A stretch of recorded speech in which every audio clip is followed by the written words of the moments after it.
welcome.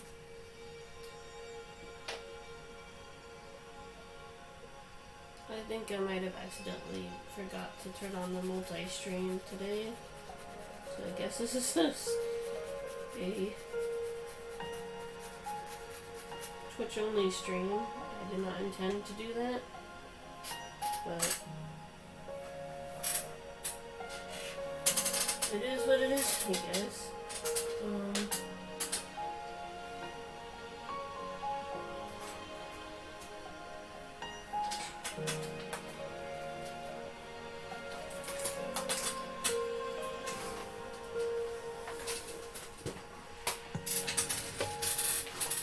As always, I'll be working with markers for tonight. And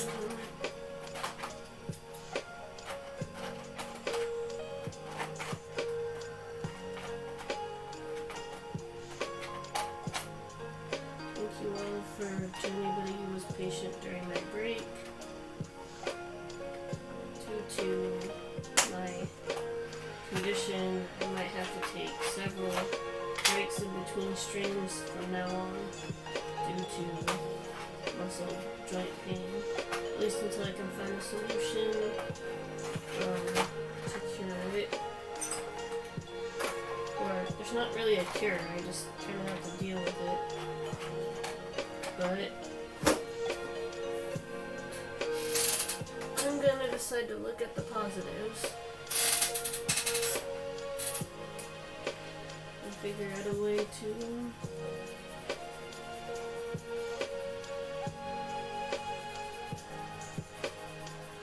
muscle through.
Closer so you can see me better.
Be sure to turn on the multi-stream again tomorrow, next art stream. I guess I forgot today. It's a bummer because I wanted to test out the YouTube label. I finally got it fixed. As you can tell, I don't know if it's gonna work, but it might just stick Shopping might just have the name stuck where it is.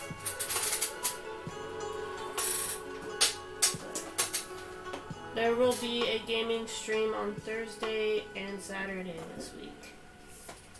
Just letting you know that that's what I'm aiming for. That might be the new schedule if you guys like that. Because I am tired of just kind of streaming randomly. I want to have some order somewhere.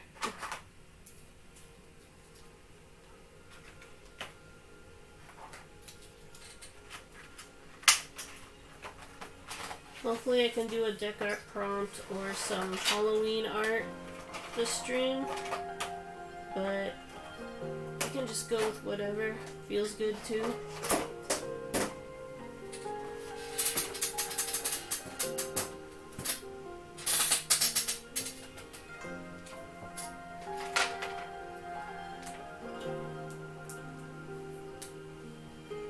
Been okay for the most part. I went vintage shopping the other day.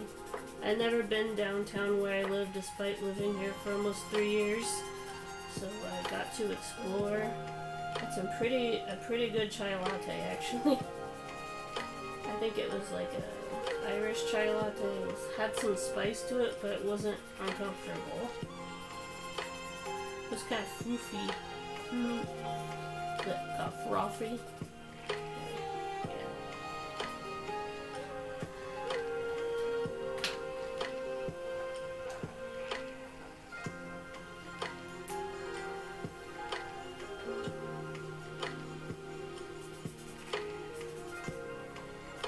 Unfortunately, my phone does not have enough room for Twitter right now, so I'm gonna have to clear some stuff off my phone for tomorrow to install it, so I can... How I posted my art today was I posted it through the mobile site, which was kind of... desktop site, which was kind of uncomfortable. Didn't want to accidentally click on anything.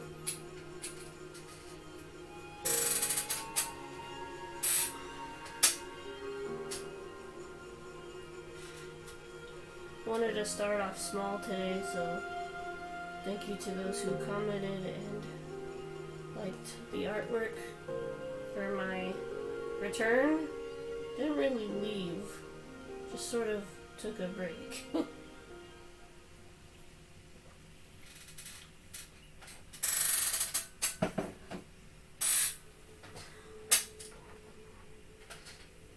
feel like there should be blue or bright yellow. Yeah, that might work. I got these for the board, but then I realized I got the wrong size. Well, not really. I wanted to do some fine line art for it. Speaking of the board project, I don't have a lot of the supplies yet. I just realized I need the oxygen mask and a bunch of other stuff, so back to the drawing board on the board. But we can still do standard art streams or some holiday craft stuff until the board is ready to go. Speaking of boards, when I went vintage shopping, it was really cool. All these, like, I actually saw an old school projector and an old school camera. I thought about purchasing them so I could probably do, like, So, the problem with those old school ones, like from the 30s or 20s, is they're not meant to capture a long video. But I figured it'd be cool to capture a vintage moment with a skate video. Make it look like the oldest skate video. I thought it'd be cool. Or do a video of Pearl catching a ball. I definitely need to save up money for that, so that means no getting markers for a while. That's for sure. So I gotta use what I have. I have a habit, like most other artists and bookworms, of getting art supplies and forgetting what I have until until I actually look around my office. Guess you could say I'm an art supply hoarder. But, it's good. That means I never run out. Although sometimes I do run out of a specific color, despite accumulating a lot. But that's okay. I got this hoodie recently so that I can go skating in the Washington weather. It rains here a lot, and I wanted something breathable, so I got this jersey material. It's actually really soft. I feel like a superhero because I'm wearing spandex, kind of. But there we go. When I first tried these, they weren't coming out, and I was like, why isn't it working? And then I had to look up a tutorial on how to use Posca pens. It's just proof that gamers can't always skip the tutorial as much as we'd like to.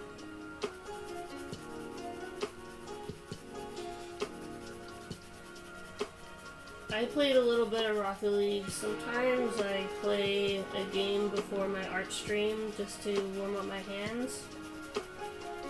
I know I should do a warm-up sketch before, but I usually like to record the warm-up. The first coloring is usually the warm-up before the super serious one, which usually takes the longest. Usually.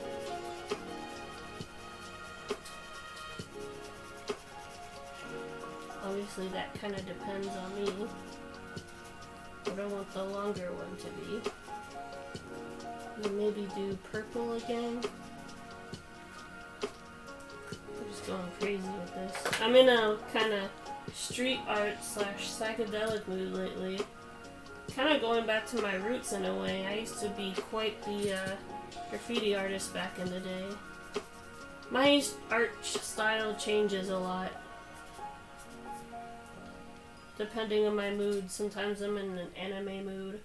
Other times I'm in a photo editing mood, as you can tell by the slideshow.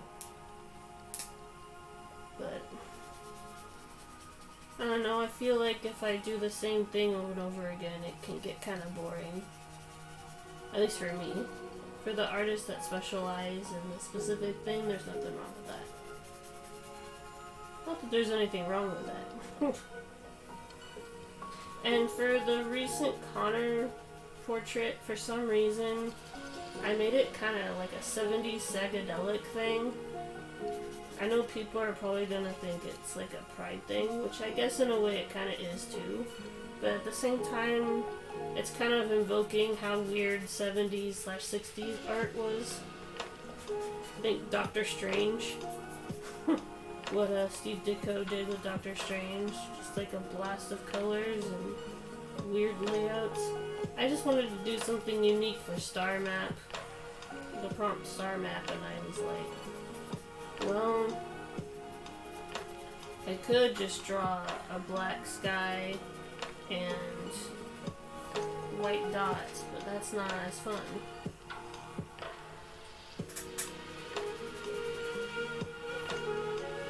So I'm just kind of going with the flow.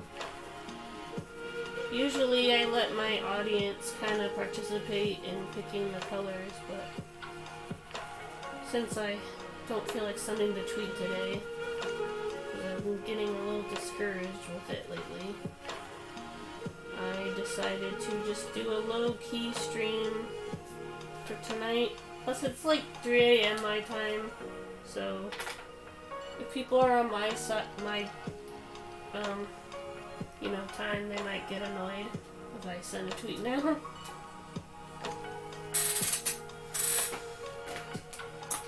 But don't worry, it will be up on YouTube later if you missed it, as always.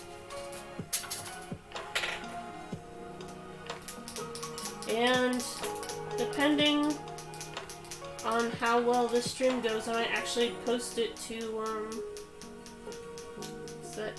Hover? I posted one of my recent stray clips on there, so it was of me finally succeeding after dying 20 times in the last stream.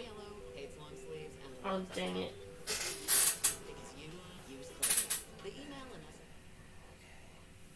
Sorry about that. That was an ad. That's not part of Lo-Fi Girl.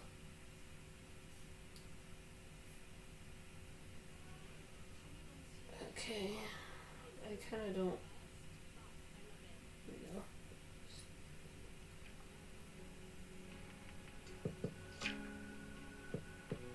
I'm just gonna go like at this volume so you guys can hear me better.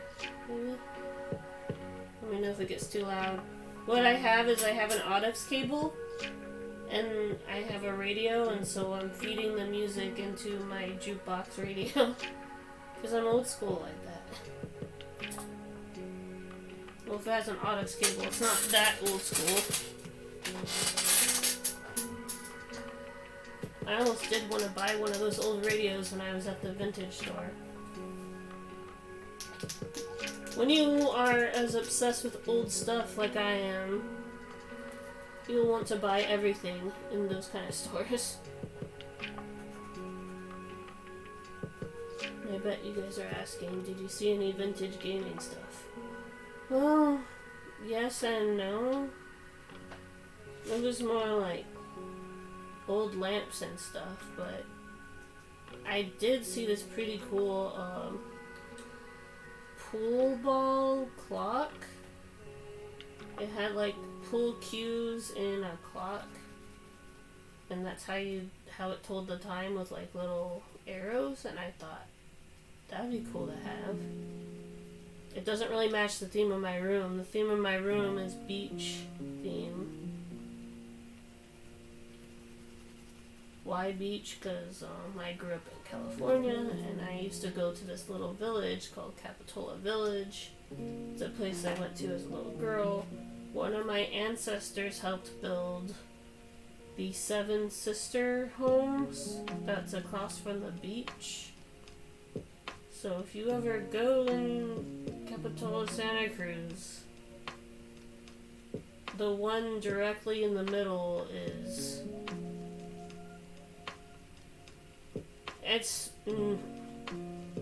my family's not rich, but parts of my family are. It's complicated. I am dirt poor, actually, but not dirt poor, but like, you know, I can afford internet and stuff like that, but like,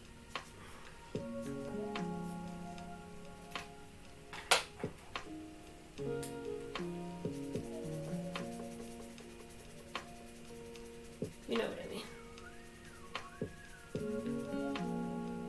So I put one of my disabilities in the tag, so if I have a weird response or I suddenly stop in a sentence, now you know why.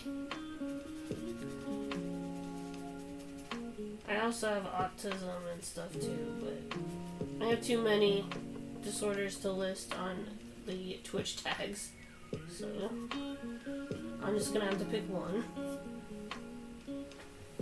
You know what?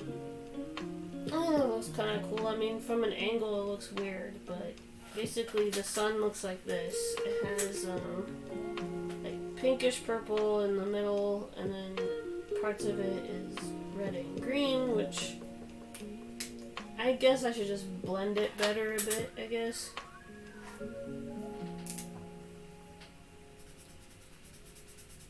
So yeah, where was I? Oh yeah, I found a cruiser board.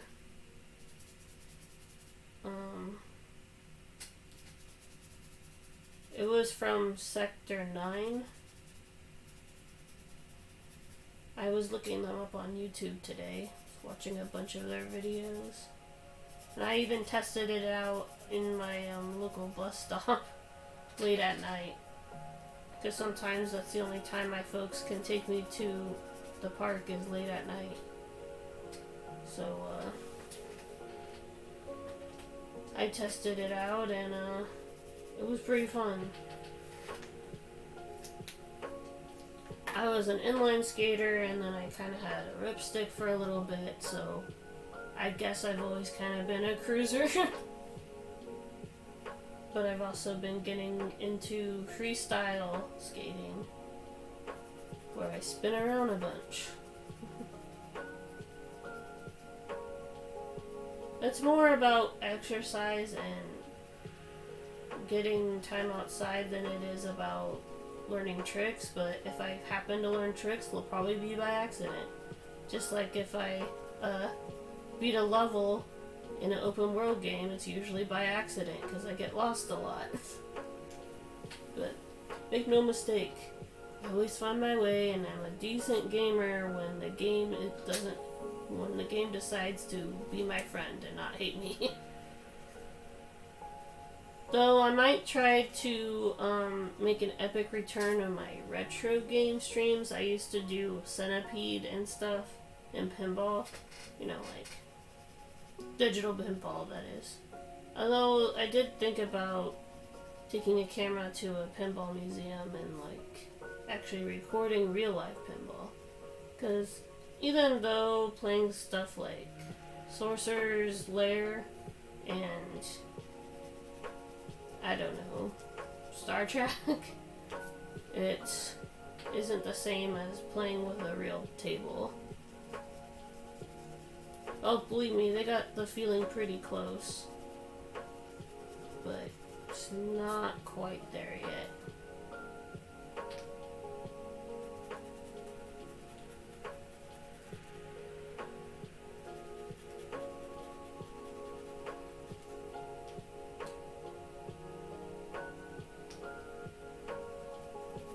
I'm just gonna take it one day at a time. Make it sound like I'm saying I'm an alcoholic. Okay, I had a beer cooler the other day, but other than that, I usually just indulge in social drinking. I usually don't drink unless it's with someone else, is what I'm saying. Drink responsibly.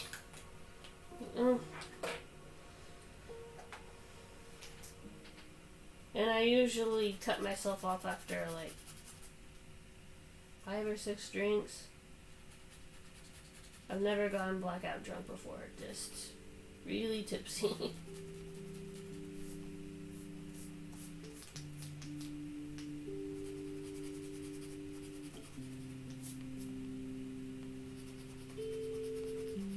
I usually am pretty good at saying no to stuff, but when it comes to wine, I have a hard time saying no.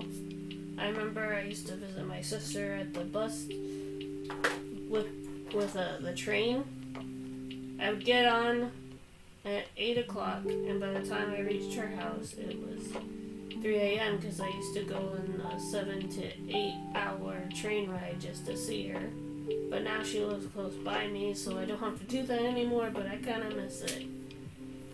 It was kind of nice and relaxing. Most of the time, I just spent most of the train ride either looking out the window, if I could. Sometimes it was pitch black and I couldn't see anything. Helpful tip for Google Maps, actually. If you don't know where the heck you are, and you can say, "Hey Google, where am I?" and it will tell you. I used it a couple of times when I'm on the train and it's pitch black late at night and I can't see anything.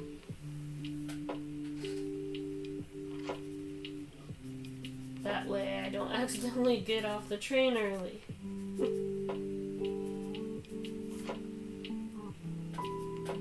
There we go. That's the effect I was kind of going for. Actually, that's the exact effect I was going for. What am I saying?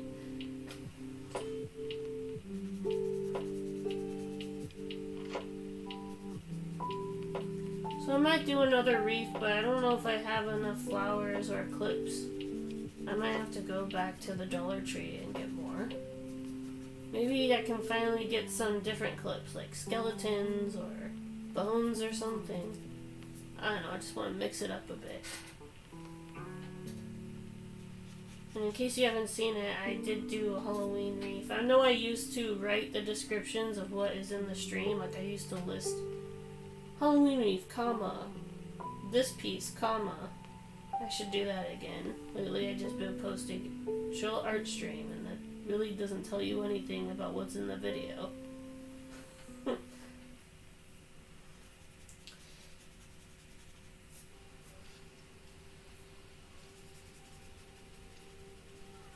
That's fine.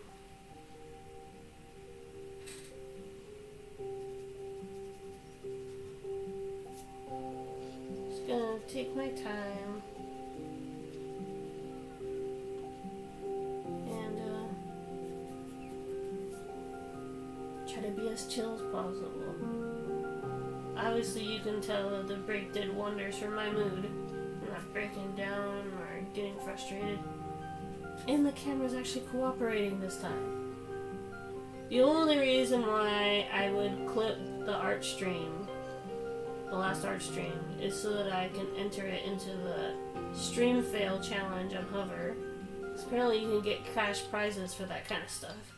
Because that was just a huge fail compilation. Let's just say that. Next time, hopefully my next board that I do will be better than the first one.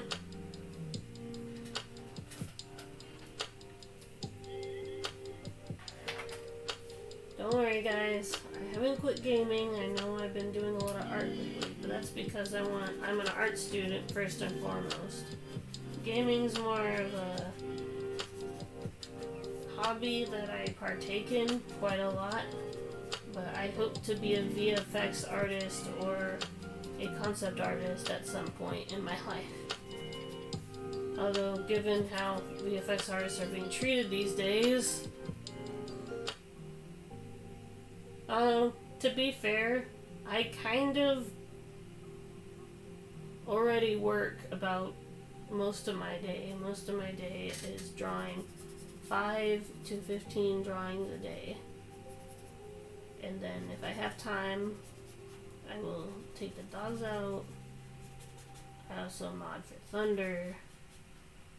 And then, if I have time, I will work out. I haven't done as much networking as I used to. I used to post on Facebook groups and Discords after the stream. So I might do that again, maybe. I don't know. Part of me just wants people to find the streams on their own merit and not for follows. I work hard on this stuff.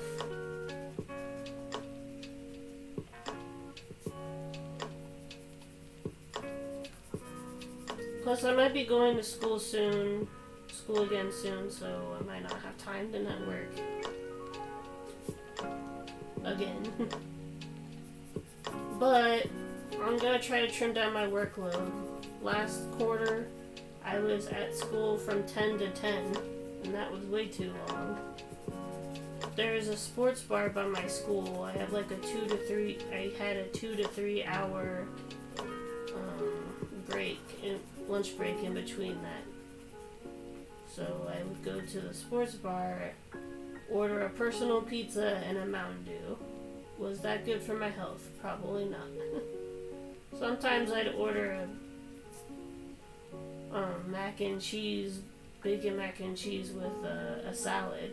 At least the salad was good for me. It got to the point where the bartender literally just put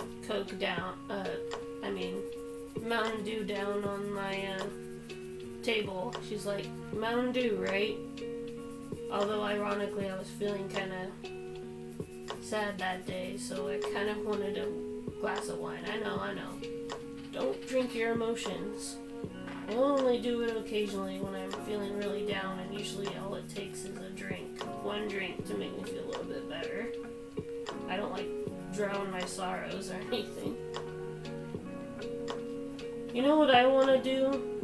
I want to do a paint night. I want to look up a community paint night in my town and actually go and paint with other people in the local area. I thought it'd be cool. Who knows, they might check out this channel after that. I don't know if they will. But I sometimes post these streams as a link under LinkedIn, so if you came from LinkedIn, hello, I'm actually streaming. I should probably be in bed by now, right now, because it's like 3 a.m. Hey, I gotta prepare for the workforce, and realistically, if I was doing this professionally, I'd probably be up working on frames for the movie. So,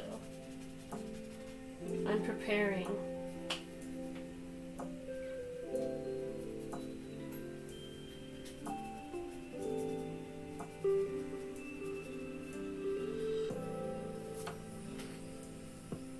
Oh yeah, that looks good. It's actually a lot brighter than it looks on my screen. I don't know if you guys can see how bright it is.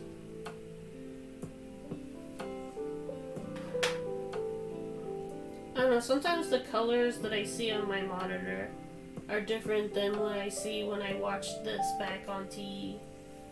Why do I watch my own streams on TE afterwards? One, this is kind of like a log.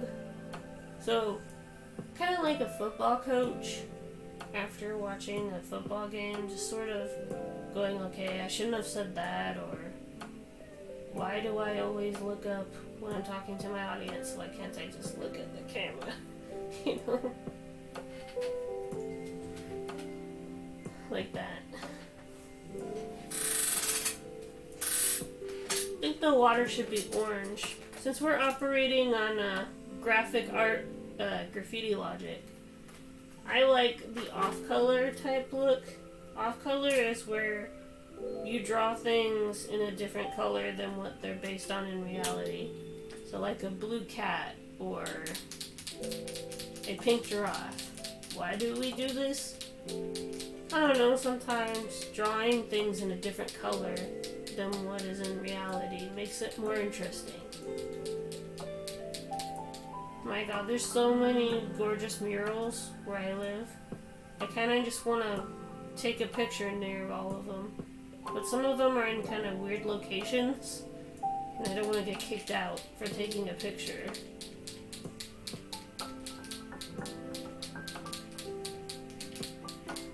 Or do a skate video in front of them, you know? Skateboarding and graffiti kind of goes hand in hand. Although I'm sticking to a sketchbook, unless somebody comes out and says, hey, we want you to paint this wall, I'm not gonna, you know, tag. Apparently I did as a kid. Apparently I tagged a daycare at IKEA once as a kid, according to my mom, so I guess my tagging days are over though, just to be clear. Ironically though, the middle school where I learned how to do graffiti, if I didn't take that pop art class in middle school, I probably would have gone down a different medium path. I kind of was already using markers casually, but the thing was I was so excited about that class because we weren't really supposed to have Sharpies with us. If we had Sharpies on our person, they would take it from us. Because, like I said, the middle school had a tagging issue. And they were like, why are there so many graffiti? And I'm like, maybe it's because you teach a graffiti class and kids like to draw on. Middle school kids like to draw and stuff. Man.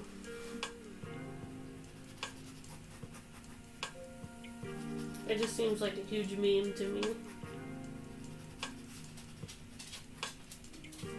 I've been watching art TikTok compilations on YouTube.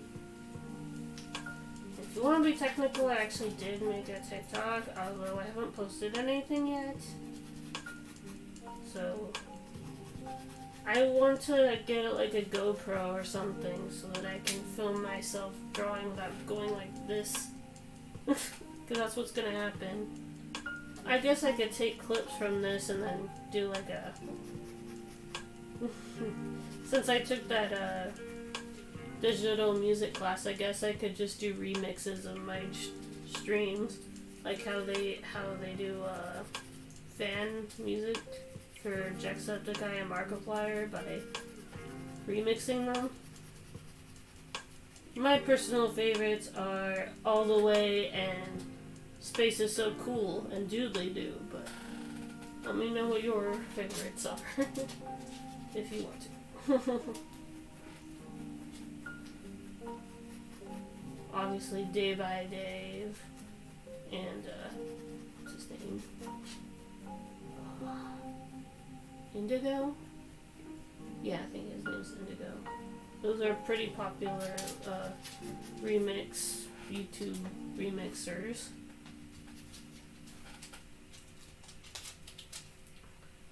And I can't remember the band that did All the Way and the Pixar Theory for Super Carlin Brothers. I watch a lot of YouTubers, okay? I go from Disney and Pixar theories to Reddit YouTube videos, to skate videos, to art, to gaming. I watch a bunch of stuff. Music, too. My interests are very vast.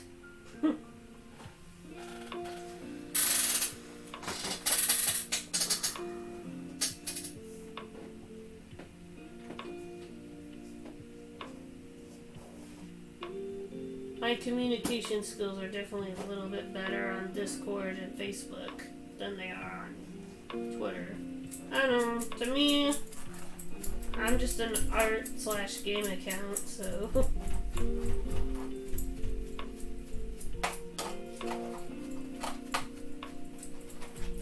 Though I have been focusing more on my art because that's a personal choice. So thank you for those who will stick around for the art and gaming content.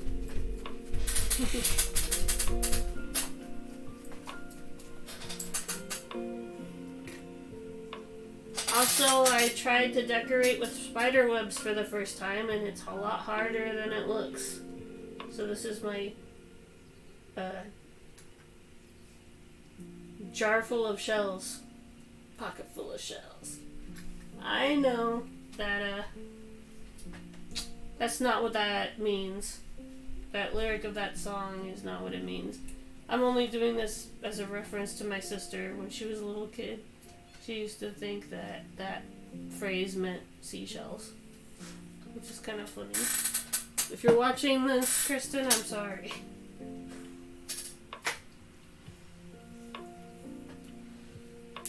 I've told embarrassing stories about me too. Like the one time when I was trying to walk around the car and I hit a car mirror. Not my best moment. I was like 5 years old and I was near the dentist office. That's a...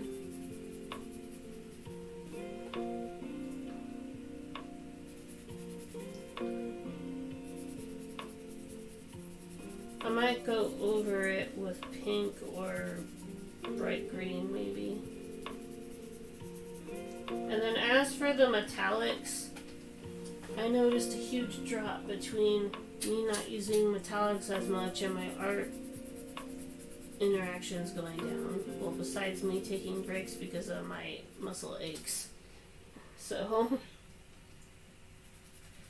I will use the metallics again. I just got to know if I still have some left. I kind of put all my color pencils in a big bin, and so I have to rummage through them just to find what I'm looking for.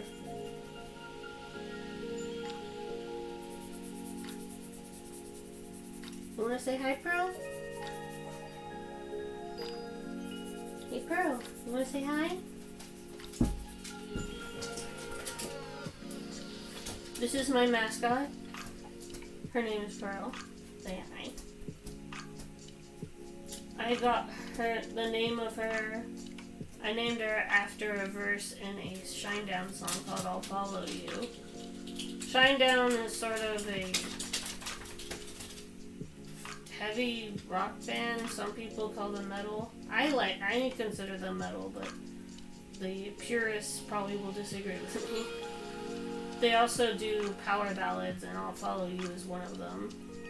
I'm not gonna sing it because of copyright, but I guess if I say it in a kind of spoken word poetry, it's not technically singing.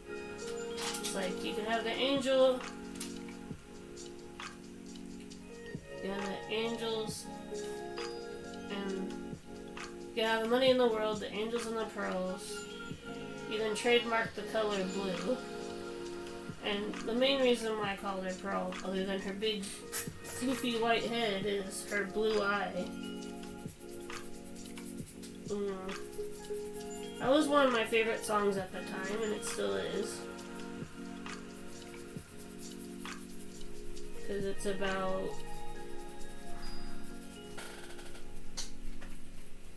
keeping someone warm from the storm. And that's kind of wholesome to me.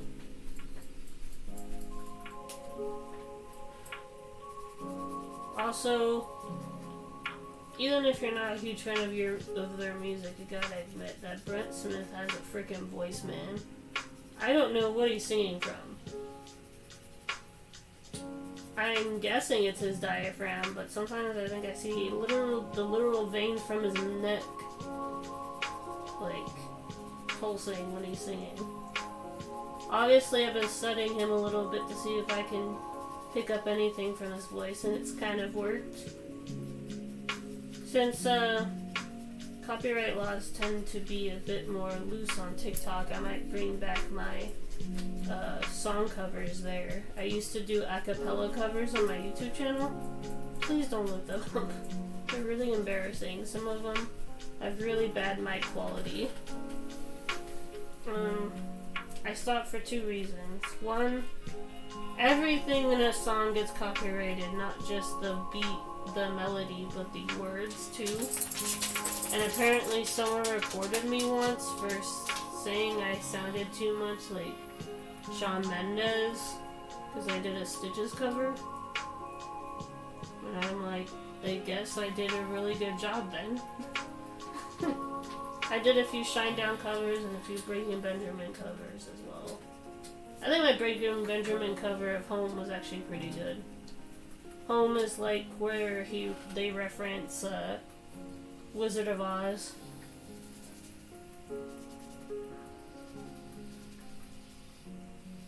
Which I love when heavy metal bands reference fairy tales. It just seems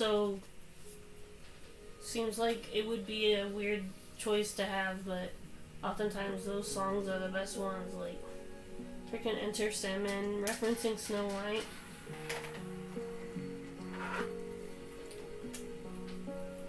And then on the release of Tim Burton's Alice in Wonderland, there was a extra song off of Sound of Madness from Shinedown called Her Name is Alice, which you should definitely listen to.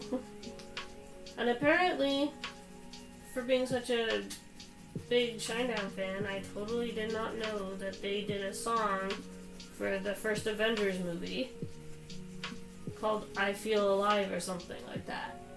I'm like, Shinedown was in the MCU and I never knew. I guess it didn't click with me. I've been listening to Shinedown since I was in middle school. Sound of Madness was my first introduction to them, which I think it was for most people. There's a Second Chance, which I guess is, according to Pandora, their most popular song. I would recommend Burning Bright, Shed a Light on Me, and Heroes. And, let's see what else. Cry for Help is definitely a good one to listen to during Halloween because it's talking about witches and wolves and stuff. I don't think it's like inherently a Halloween song. I kind of want them to cover Little Red Riding Hood. I think they would do a good job. I love that song. And Sam Oldwood or something? I don't know. Sam something. It's a very old song, which I think from the 60s or 50s or something. I don't know. I know that Amanda Seyfried did a cover of that song because she was in that Red Riding Hood movie. I guess it did kind of poorly. I thought it was eh. And apparently one of my favorite Halloween movies of all time is scored badly on Rotten Tomatoes. That's why sometimes you just gotta trust what you like instead of listening to film critics. One of my favorite Halloween films of all time, even though I'm not much of a horror fan, I grew up with The Brothers Grimm, which, if you didn't know, has freaking Heath Ledger in it as one of the brothers, and it is pretty dark. A lot of the fairy tale characters in that die. Very creepy.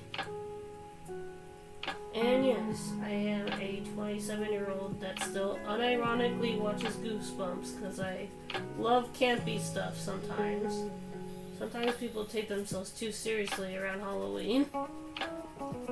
Do I know the acting is kind of bad? Yes. That's kind of the charm of it. That's kind of why people continue to watch old Christmas specials.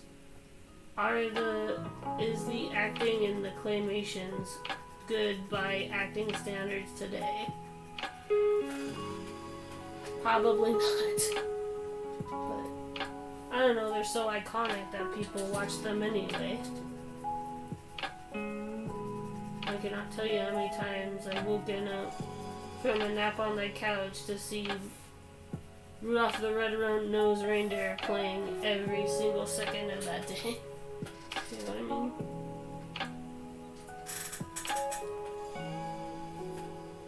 My personal favorite was the Frosty the Snowman movie, not the little cartoon. I think it premiered on Cartoon Network when I was a kid. You know what I was surprised by? That premiered on Cartoon Network when I was a kid, that I was surprised. I know that Osmosis Jones is technically PG, but there's like a lot of adult jokes in that movie, and I think if Cartoon Network tried to air that today, there would be angry parent letters. I remember that's when I first watched Osmosis Jones for the first time. I was watching it on Cartoon Network. It's kind of funny. That's another movie that didn't do well critically, but it's like a cult classic. I even watched the cartoon when it came out a long time ago. Look up Ozzy and Drix. The episodes used to be on Kids WB, but since the whole HBO Max Cartoon Network controversy, if you're not a huge animation fan like me, you probably don't know what I'm talking about, but since HBO Max acquired the right to, since Discovery acquired the rights to Warner Brothers, they've kind of screwed stuff up for Cartoon Network. And I was a Cartoon Network kid growing up. It wasn't until recently that I actually checked out some Nickelodeon shows. Don't get me wrong, sometimes me and my sister would watch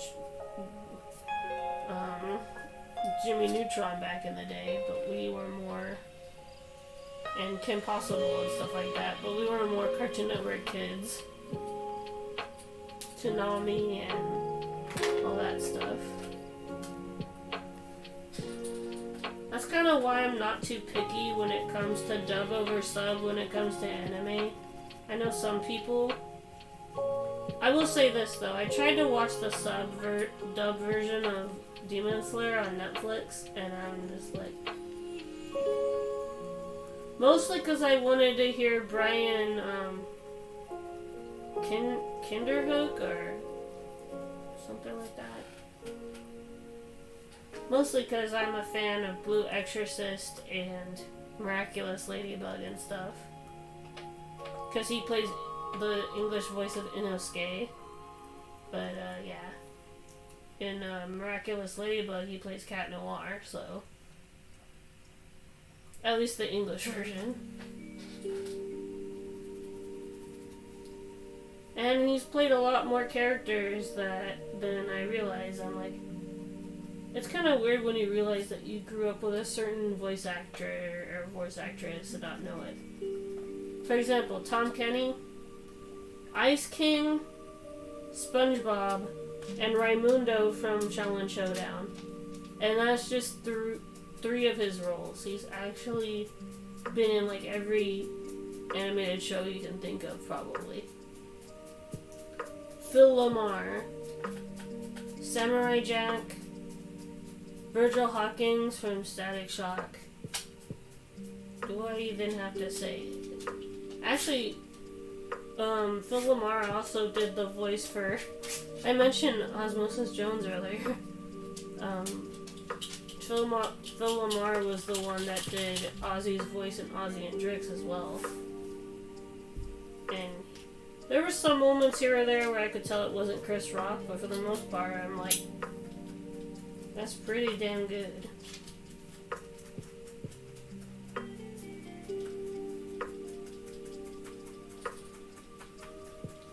Oh, and also, on the train scene in Spider-Man 2, Phil Lamar is on that train.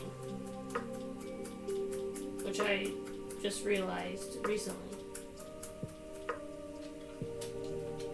I don't know why. Phil Lamar also did a guest spot on Lucifer, proof that he's the best.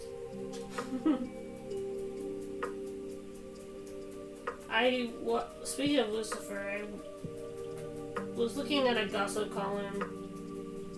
I don't believe any of these columns. You know how when your favorite show ends and you keep looking desperately to see if there will be a revival. Like, Lucifer was like my favorite show for a while. So I was hoping that we'd get like a season 7, or maybe even the Serenity treatment where we get like a real ending movie instead of what the last episode was. It wasn't like terrible, but it seemed kind of fanfiction-y, and as someone who used to write fanfiction and has read both good and bad fanfiction, I won't point out which ones were bad because, you know, some people use fanfiction as a exercise, you know, to get better at writing. Myself included. You know, I wrote fanfiction for 12 years, so I know what I'm talking about. Some of the fanfictions that I read are sometimes better than canon. And some people think it's, you know, the P word, but it's not. You can filter it out. So if you want to get into your fandom and you don't want graphic stuff, you can edit, you can filter it out. I like reading fluffy stuff, you know, like friendship or ones where they just kiss or handhold. That literally, sometimes, that's all I'm in the mood for, you know. Don't get me wrong, I read normal books too, but usually I try to read one-shots, because lately, because of streaming, I don't always have time to read a book fully.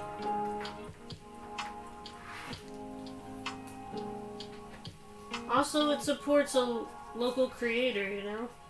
Sometimes, if you're in a particular fandom, there's also a fan magazine called a zine, where fan arts are accumulated and put into a fan magazine. So if you look up your favorite fandom, chances are there's probably a zine of it. I wanted to be in one for so long, but I don't know, I just feel like I'd be pressured to complete an artwork at a certain time, and I've thought about joining DBH ones or Miraculous ones and Good Omens ones, but or maybe hope to finally finish one of my books so that people will make a zine of my characters. Speaking of which, actually an update on Color Palette. If you don't know, I write a volume series called Color Palette. It's like telling people about color theory using anime storytelling or linear storytelling. Well, some of it may not be super linear. I'm into Neil Gaiman and magical realism type stuff. So with magical realism, it doesn't have to make sense, you know? Like, think of, there's like a criminally underrated Jim Henson / Neil Gaiman team up back in 2005. It's called Mirror Mask. And yeah, it came out in 2005, so it's got that kind of uncanny valley to it.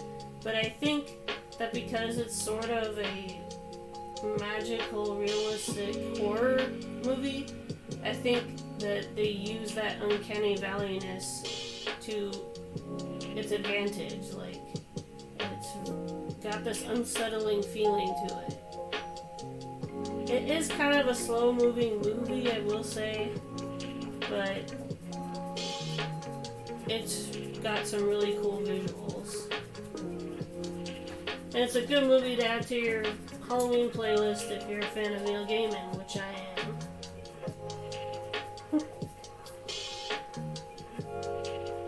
I mean, the man's a genius. I don't think he'll ever watch my videos, but if he does, thank you, Neil, for Coraline, for Stardust, for Good Omens, for Sandman, for Mirror Mask. I could go on. Lucifer was a spin-off of the Sandman. So maybe we'll get a new Lucifer series with the female Lucifer from the Sandman, but I doubt it. Plus, I'm not over Tom Ellis. I don't know what he's gonna do now, but I'm probably gonna rewatch Lucifer, actually. There's actually a pretty good, episode to watch around Halloween. It's called Monster. It's got major... You kind of have to watch the episode before it to really get what happens. But let's just say some secrets are revealed. And there's actually an Easter egg in that episode where Chloe, the main girl, is reading her daughter Coraline, which just perfect. It's the perfect Easter egg.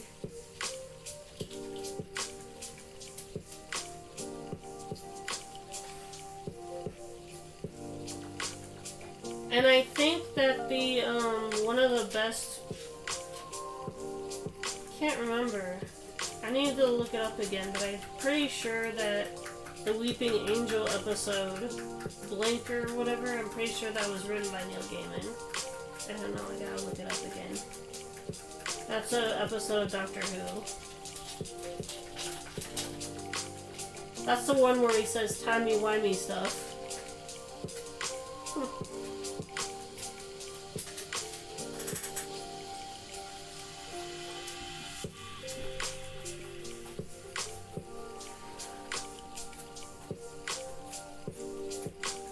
Pearl. She always gets like this when I work. She's very attention-seeking. Yes, hello. I see you.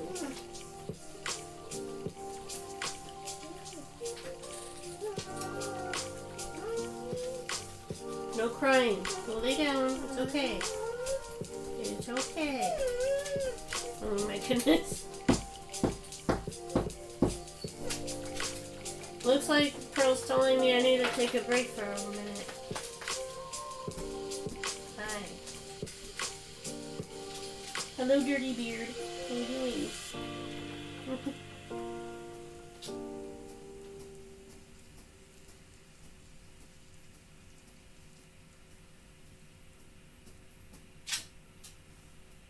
Yeah, if you want to get a Schnauzer Border Collie mix, feel free, but they can be quite... She almost never gets tired. It's kind of exhausting sometimes, but I kind of love it at the same time because I'm almost always up and she's almost always up. So I usually pet her while I watch YouTube or draw. Most of the time, it's kind of both at the same time. Most of the time I'm watching Markiplier or Jacksepticeye while I'm drawing. Is it the most calmest thing to draw to? Probably not. But I also listened to Disturbed when I would study in the library in college. So, can you imagine just someone like studying straight face, listening to Disturbed in the freaking library? That's me. I'm that weirdo.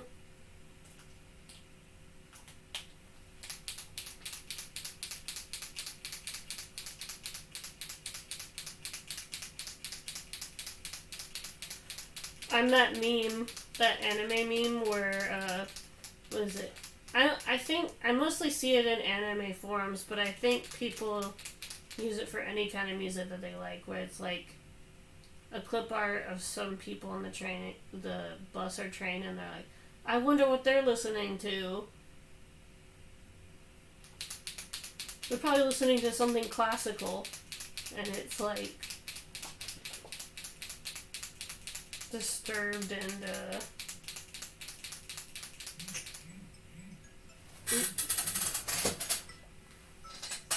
sorry, that's the dog alarm. What happened to my music? I was grooving. Actually, this is it's kind of too calm. See if we can find some like. What about Vaporwave? Vaporwave. Do you guys like Vaporwave? I do. It's kind of futuristic.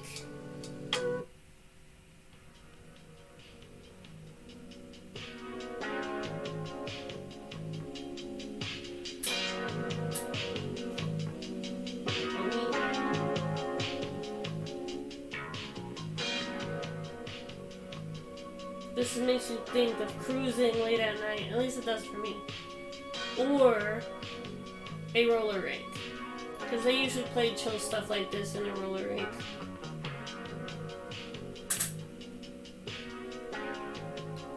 I actually got to be in a roller rink recently, and I hope to go again soon. And because I have my own roller skates now, I didn't have to pay rent. Usually you get these like, I won't say they're ugly per se, but you know, generic brown roller skates with the orange wheels. You'd think that there would be more variety in roller colors with the different but no, every rink seems to get their skates from the same person or something.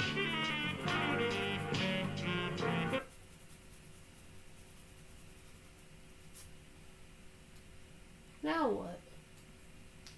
Oh well.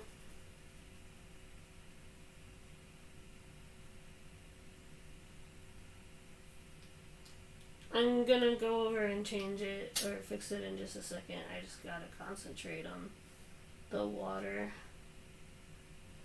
I'm just gonna leave this space here because like I want to like have a shadow. I might I might go over it with metallic maybe, so that's not completely dark. But I think it kind of adds to the mood, you know?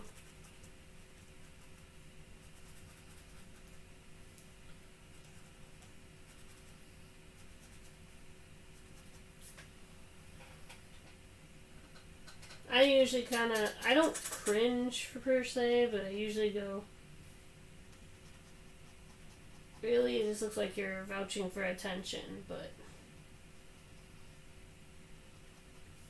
if you want to follow the streams outside of Twitch, you can subscribe to my YouTube channel. Please do it just to make sure that the new label works. I don't know if it's gonna actually work, because what I watched the tutorial, right?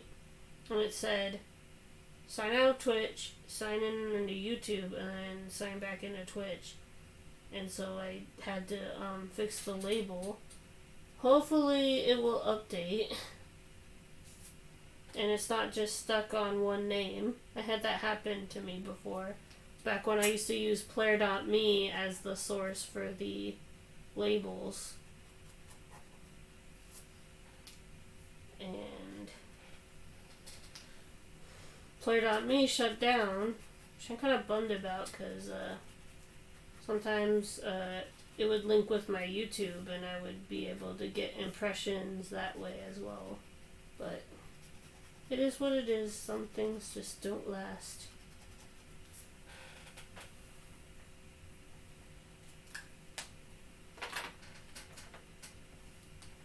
In case you don't know, Player.me was like this social media site for streamers.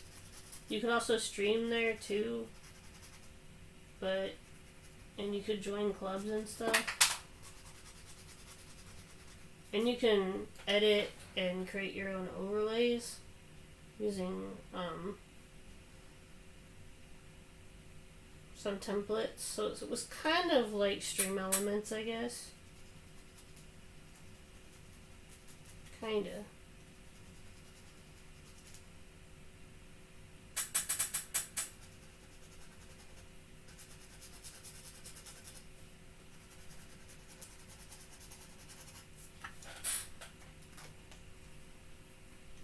Not bad so far, but I kind of want to, like, I don't know, redefine the water a bit. It's starting to kind of lose its shape a bit. I have to shape the pen to get it to work, so I guess you can leave your shake weight jokes down below, but it's literally how to get the pen to work. I guess these are called pressure pens then, because in order to inactivate the link. Blah, I can't talk today. I got a Ringmaster hat at Spirit Halloween, and the colors kind of match my Pirate Masquerade mask from last year, so I might just kind of combine those. I did get some glam makeup. I'm not much of a makeup artist, but there is one thing I'm good at. I'm good at drawing my face bloody. You can call that an accomplishment, but I usually don't wear makeup unless it's on Halloween. Same with dresses. Occasionally I'll wear a dress, maybe, but not very often. Not that there's anything wrong with people who like to wear dresses, but for me, I am active a lot. Or I used to be anyway. Lately I've been sleeping my days away, because this thyroid stuff is no joke. It like zaps all my energy. I did get my pills recently, so hopefully that won't be a problem anymore. And I notice when I drink water, it kind of reinvigorates me, so just like drinking a fountain of youth or something.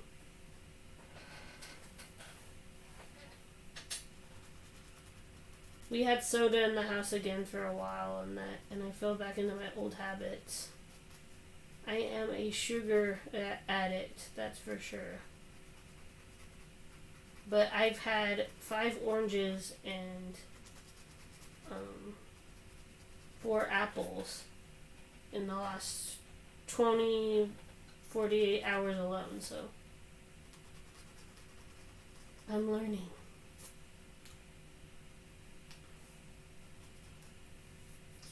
Now it's peeling. I thought Posca pens were supposed to go through, not through stuff, not. Oh well. I guess when it comes to layering, everything has its limits. I was told that Posca pens are really good at layering. And they are. This is pretty cool. I don't know, I'm still kind of learning how to use them, so if I'm using them too hard or something, that could be why.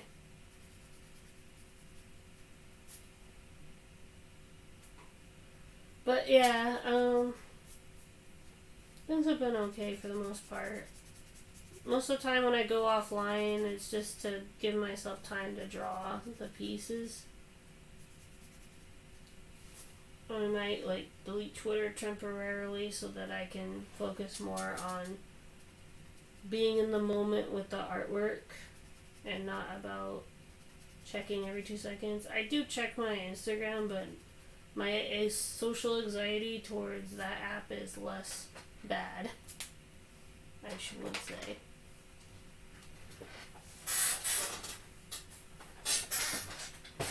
I used to do it with YouTube and Twitch as well, but I stopped doing that. So.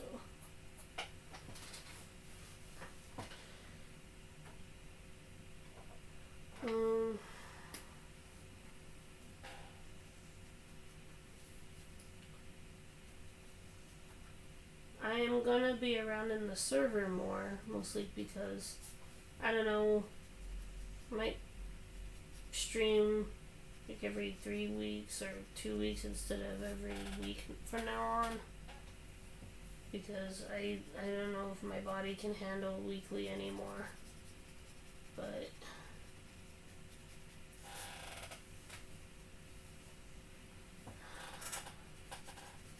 I will try to do 3 streams every 2 weeks or something, or I don't know. I'll talk about it with my team, with Nick and Thunder, and see what they think, what I should do. I'm kind of conflicted when it comes to decision making. I am all over the place. That's why I usually consult them about stuff. Sometimes. I might do Game Beasts again. I know it's been a while since I've streamed that. It's mostly because when I tried streaming it, the last time I tried streaming it, I had people harassing each other in chat. It was not good. I want to try to build a wholesome community, for the most part. I know me and Nick and Thunder sort of go at each other a little bit, but it's mostly banter. It's not, we're not actually fighting. It's joking around, you know. I wouldn't call it shit talking per se, because we don't really do that. I mean, sometimes I do. Because I'm a bad influence. I mean, a little bit. Most of the time it's joking trash talking, if that makes sense. I'm satirizing trash talking. So it's I'm being sarcastic. I don't know, it's hard to... You know what I mean, right? Yeah. You know what I mean. I'm a little... I did have some coffee, but...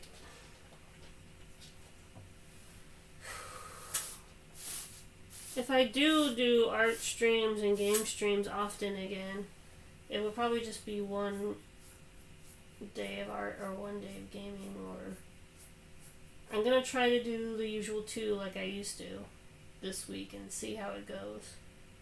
I think people liked it better when I did 1 of everything instead of just 2 gaming streams. I don't know. I think it depends on the time of year as well. Like in the summer, people are online more, so they have more time to watch stuff.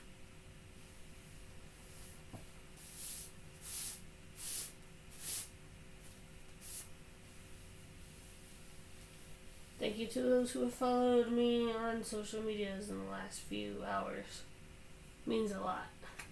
Just know that I'm not like a slow drawer, but considering that I do about 5 to 15 drawings a day, but I only post 1 line art or coloring because it can take up to 2 to 3 hours to edit a drawing sometimes on PixArt due to layering, or sometimes I don't edit it at all. Sometimes I post it as is if I feel like the lighting needs to be fixed or I want to add some more pizzazz. Like for the Connor star map one, I exaggerated the neon coloring and added a spider web mask. A mask is just like an overlay thing. I think in videos they call it a POP, P-O-P. And it's just to give it as something that where you can say, wow, that's really cool. Other times I build the edit from the ground up, like I'll take an image and I'll add objects to it. And if I do my job right, you'll never notice that it's 100% edited. I think my favorite was we had to do a, what's it? I know the name of it.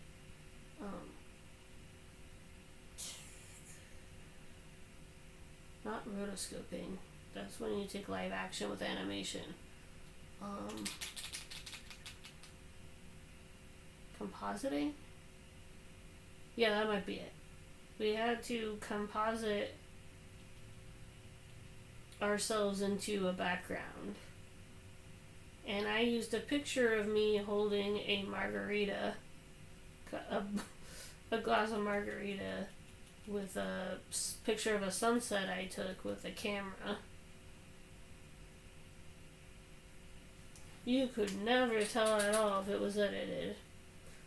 I'm just kidding. I did different color temperatures as well. Like, I added a bit of red, or I tried to tint it green. That's a little coloring tip for you guys. If you want to get really good at coloring, I mean, you can do the black backdrop if you want to. I still use it. I mean, look, I'm still using it here. But to make things a bit more pop more, it's recommended that you use red, blue, and green because those are the spectrum of colors that we see. So it kind of makes it pop. It makes people go, wow, there's something different about this piece, you know? Oh my god, it's still not...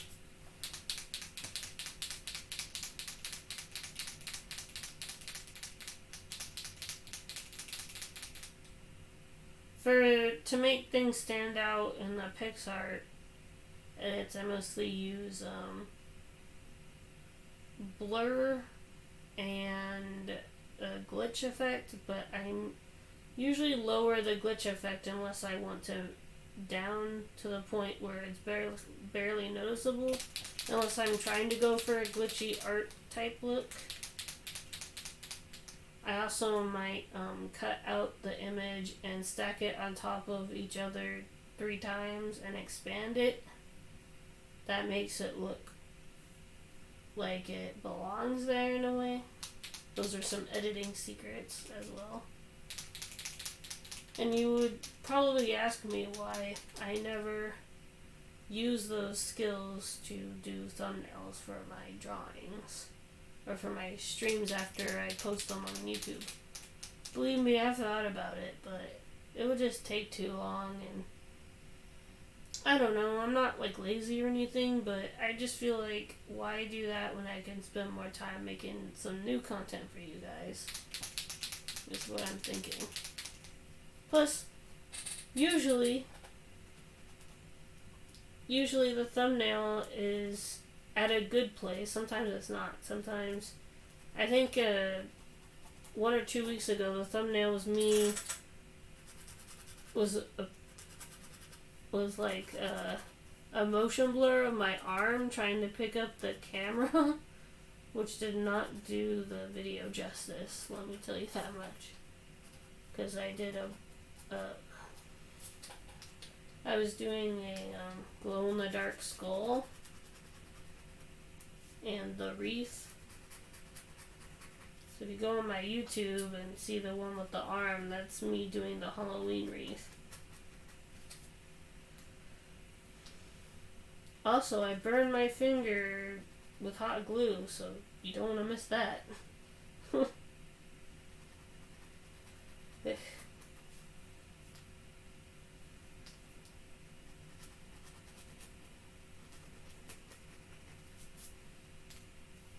There we go, that looks good. Usually to do a contrast, you either have to make the outlines darker or lighter than the outlines. Like, if, say I wanted to do lime green, that could have worked too, maybe. As long as it stands out against the other image. But because most of the other image is lighter color, we kind of want to use a darker color for the back of the wave so that, you know, it stands out.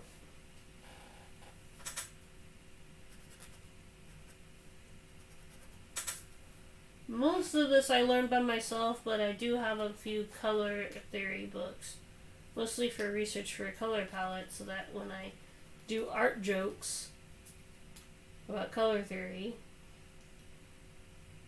or make tongue-in-cheek classic art references, I know what I'm talking about.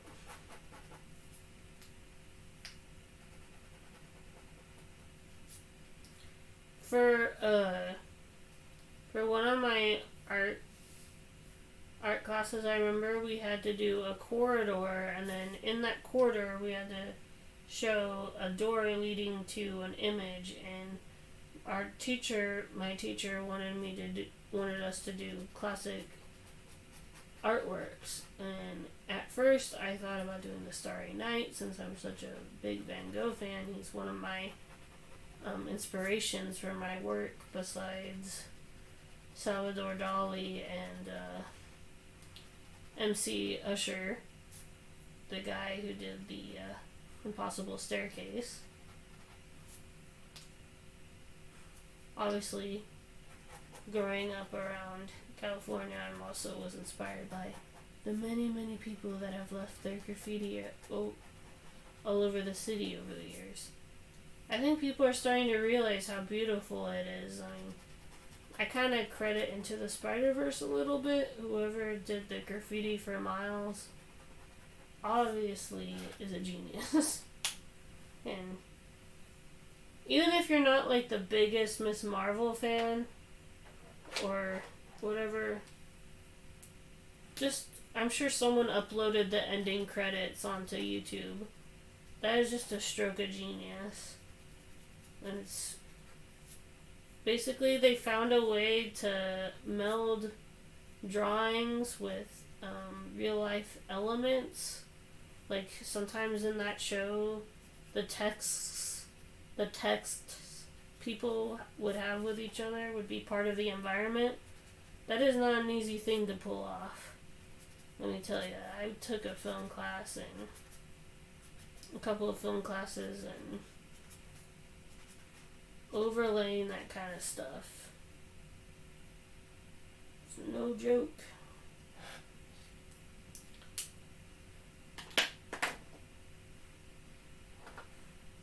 I'm might have to take a class or two on lighting, though, that's for sure. I don't know. I might try to figure out a way to change the temperature in this room. I know right now it's got some kind of sickly yellow type vibe. I think all I might have to do is change the light bulb to a different brightness level, I think. I don't know. I'll look it up. I'm sure there's like a YouTube video that says, why is the lighting in my stream so ugly or something that I could watch. I mean, it's not super bad. As long as you guys can see me, that's fine.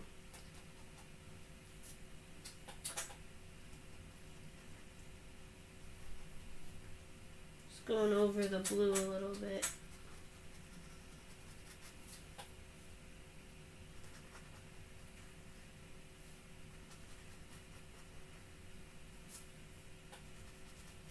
I feel like my mentality's kind of like Bob Ross. In that I kind of build my artwork up and then I destroy it and then I build it up again. One of my favorite things when watching Bob Ross broadcasts on Twitch, they do Bob Ross, the Joy of Painting marathon on weekends, and I just love when people like see him like smear the paint over the canvas and they're like ruined, and then he like scrapes it and it's like a beautiful sunset or something and everyone's like, what? That's funny. I've seen people do that with spray paint. Like they like take the stencil and then they pull it back and it's like, I'm like, how?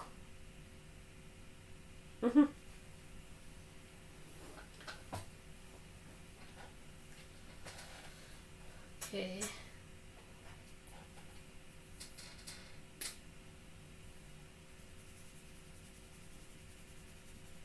I'm gonna add a tint of green a little bit. Maybe a little bit of pink as well.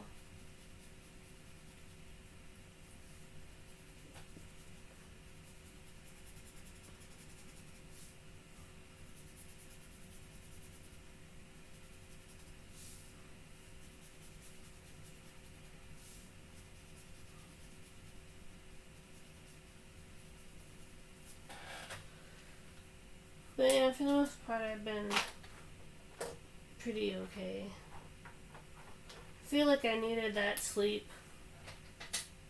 My body's trying to catch up with all the years that I've stayed up all night doing drawings, I guess. It's gonna take a lot more than a few days, seeing as I've been an insomniac since I was 12. But it's a process.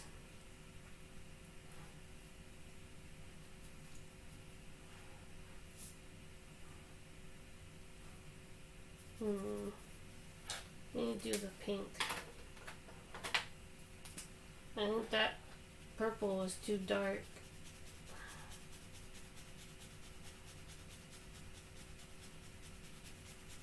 Don't worry, we'll find out what the piece wants to be. My instincts tell me that it's mostly done except for the skull, and I want to listen to it. Hopefully my instincts will be right, and I'm not going to mess this up, hopefully.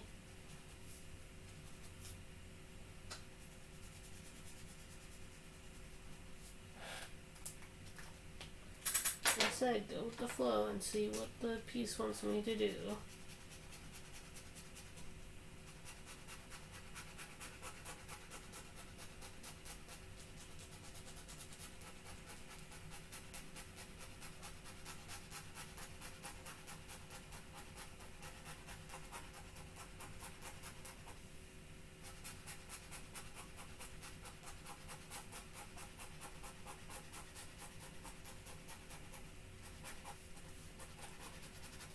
I feel like after the stream I'm probably gonna feel the urge to watch Princess and the Frog.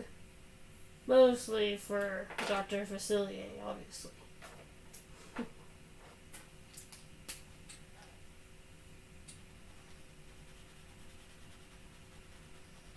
I'm just kidding. I like Tiana. She was probably my favorite Disney princess. Because she worked hard before she became royal, so I feel like she earned it in a way. I feel like the same could be said for Cinderella, though, too. People don't give Cinderella enough credit. Dealing with an ungrateful family. My family's fine, but I'm just saying that that's kind of messed up.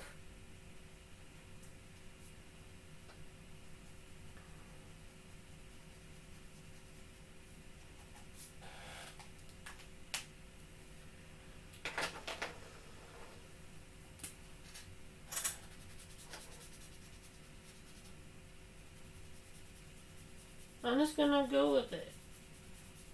And I reassure you guys that other than me being weird, I do not do drugs. Except for the prescribed ones that my doctor insisted that I take. I know it seems like from my art lately it feels like I do. But I'm just like psychedelic artwork and graffiti. And most of the time it includes weird stuff like this. Not that there's anything bad with it. A lot of my family smokes weed, but I don't. A lot of people think I do because of my under eye darkness, but that's from just me not sleeping.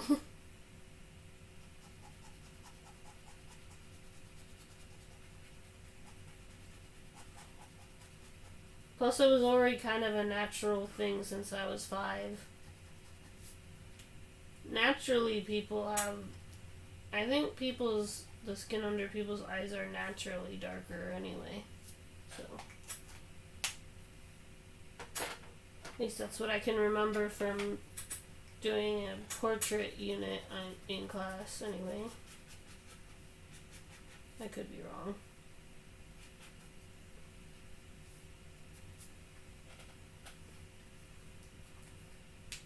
Yeah, I was skeptical at first with what my instincts were telling me to do, but now I'm like, okay, I see what you mean. It's cool.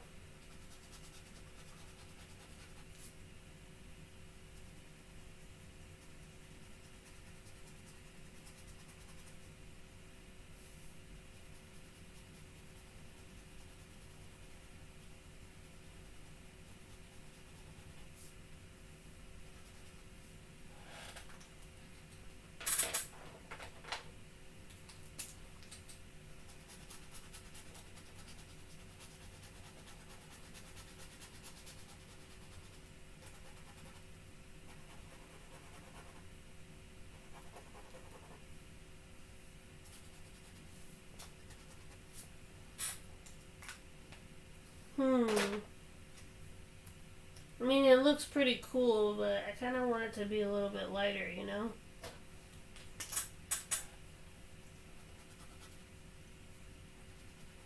Some ways to do that is to make the outline darker. But I don't know if that's going to work for this one. I know I pledged to do water during the stream, but I think I need a Coke. A little one.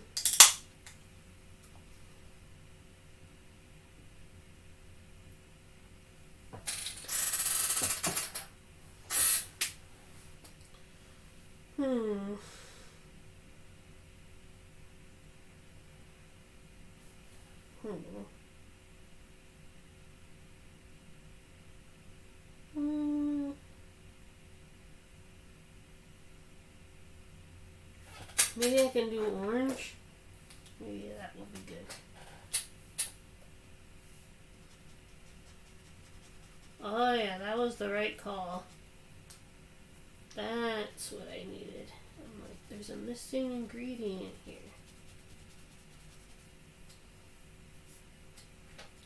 I'm trying not to go over the green completely, but it's hard.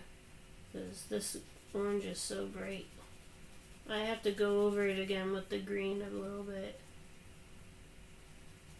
Unless you guys like the orange of the skull a bit better. Right now it's just showing up as like an orangey blue to me, which is actually good because orange and blue are complementary colors. So they're supposed to work good together. Supposedly, anyway.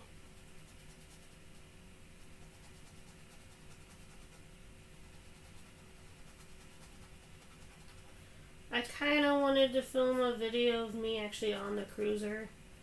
Believe me, I really do want to make videos of me skating, but I expect it mostly to be cruising videos because I'm not really... I want to do a few tricks. I feel like if I learn an ollie and a kickflip and maybe a Burt slide. A Burt slide's where you are kneeling down on your board and your hand is on the ground and then you're spinning around. Then I think I'll be good. I think that's all I need to know so that people will... I mean, I honestly don't care if people think I'm a poser or not. Because I'm not. I've been skating since I was 5. But it was mostly inline skating though, not skateboarding. It's like, it was inline, ripstick, and then I went back to inline, and then I kind of go back and forth now between my board and roller skates and now the cruiser board, so I do everything basically. I think the only thing I don't have now is a penny board, but I kind of don't want to get one. And maybe a longboard. I might get a longboard. But I think the cruiser is good for now. If you skate, comment down below what brand I should get. I'm kidding. I mean, not kidding. In case you want to know, because some people want to know this stuff. My roller skates are Impalas, which are considered good recommendations for beginners, quad skaters, which I am. I'm a beginner quad skater. My cruiser is a section 9, and my board, my popsicle shaped board, is a Alien Workshop board. So my main board is an Alien Workshop board, which fits pretty well because I like X-Files and I like to watch icebergs and theories on YouTube, so it kind of fits. That joke only works if you know the story. Basically, I watched it on YouTube a little bit. Basically their headquarters is in a old alien conspiracy warehouse because one of their friends was into alien conspiracy theories. Which I think is actually pretty freaking cool.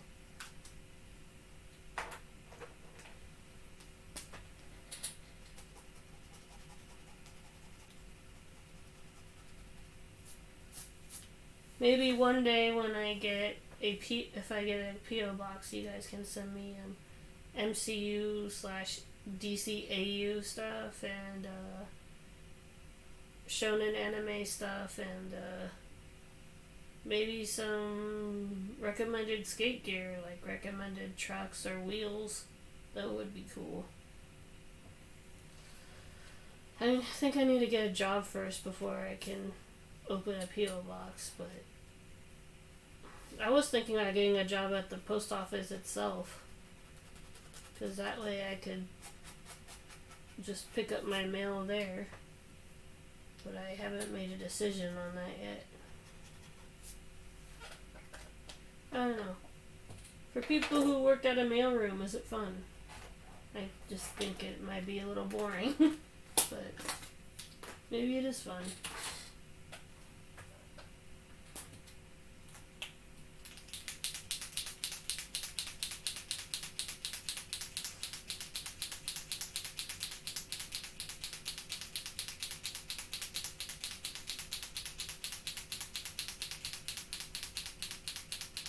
And Vivid Viper, thank you for accepting me in your Discord and for following me. I will follow you on YouTube momentarily. Sometimes I need a day or two to, respond.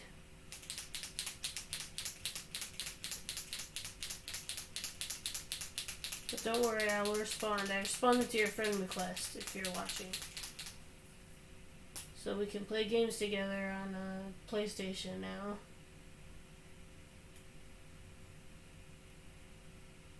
Maybe I'll do a community Sea of Thieves thing for people who have an Xbox or a PC.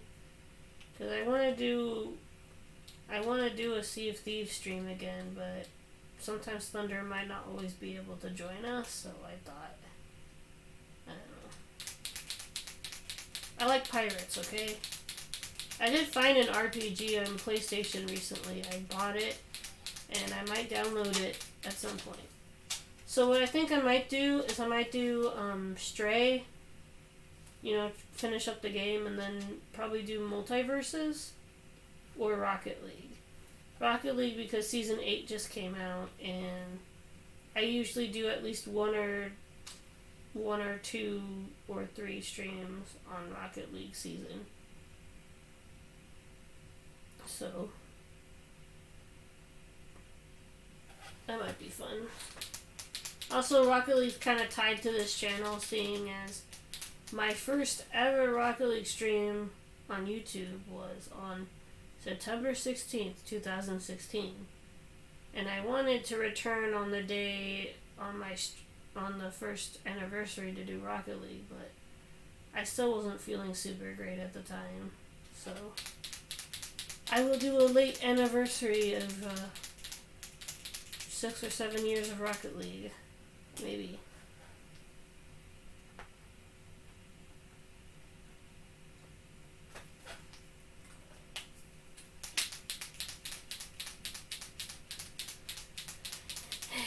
Six or 7 years of playing the game and I'm still stuck in gold.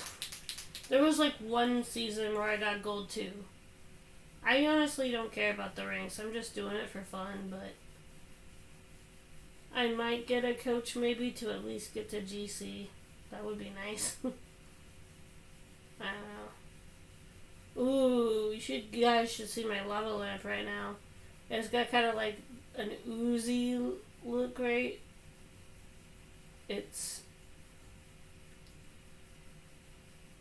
I will admit, it's cool to have a lava lamp in my office again. This one I got at Spencer's, and it's a 14-foot one, so it's way bigger than my green one. My green one's still under maintenance at the moment. I still haven't gotten a new bulb for it, but I took the bulb out so it's not gonna burn out the lamp. And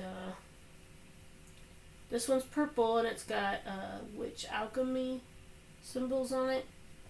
I know it caught my eye at the store. There were so many, I didn't know which one to pick, but it was for a birthday gift. I said, I want this. When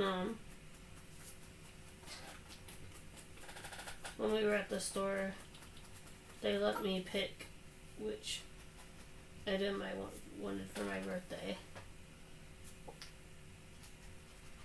And I said, I want a lava lamp. Oh, that reminds me, I also went... We went to 2 or 3 vintage stores, and I also got a lighthouse lamp for my room. Like I said, the theme for my bedroom is beach theme, so I got a lighthouse lamp. I wanted one of those bigger model ones, but this one's really cute. It's got like a little tiny model at the bottom, and it's got little lighthouses on the shell, the cover of the lamp. So when you turn it on, it has multiple different lighthouses shown on the shade thing. If that's not what it's called, bear with me. I'm like half asleep right now. Shade things.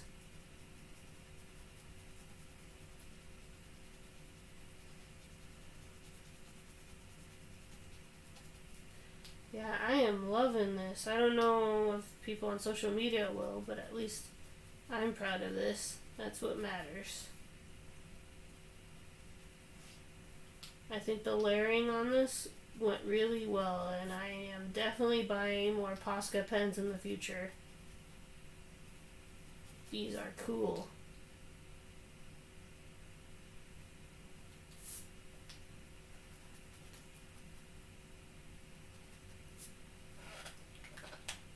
And they're cheaper than spray paints. I looked up spray paints. The cheapest are at $60. I'm like, I sometimes wondered why I never got into spray painting, and now I remember. So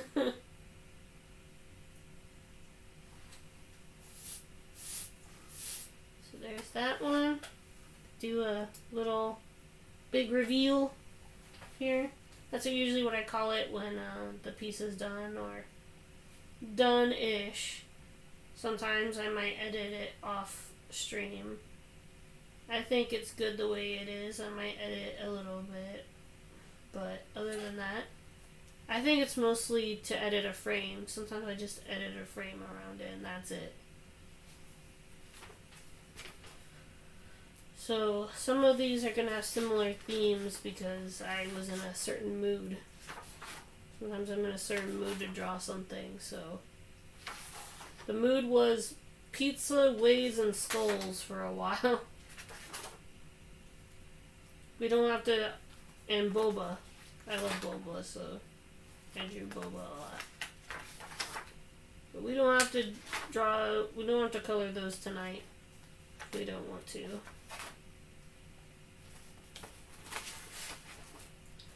I like this one. When it's a dome with a frozen 8-ball.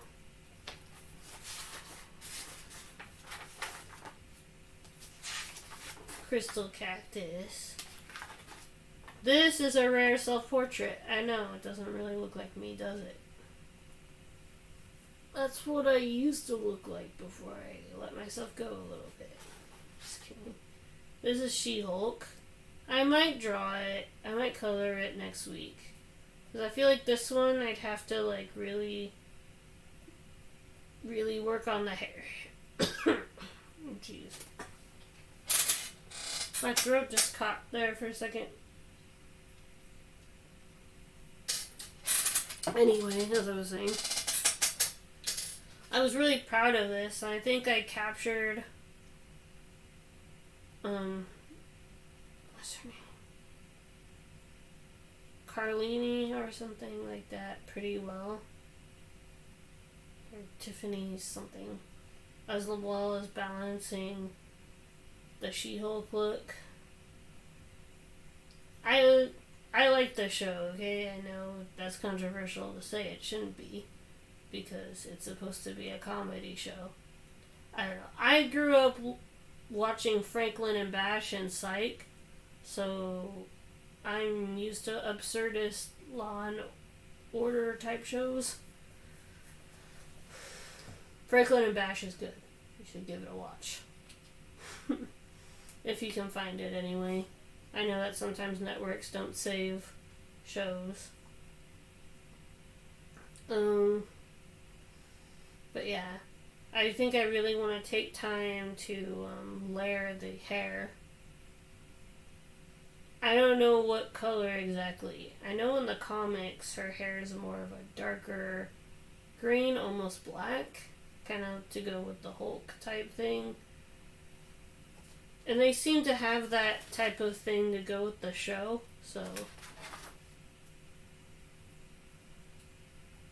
Yeah, this is a jack-o'-lantern skull with a bending down on an eye, which is good for Halloween. So maybe we should do that one. In case you guys didn't see how the bottle came out, I am actually really proud of this one. My opinion on the hand still stands. I tried my best, but because it's a side angle, the perspective's going to be a little warped anyway. Sandman.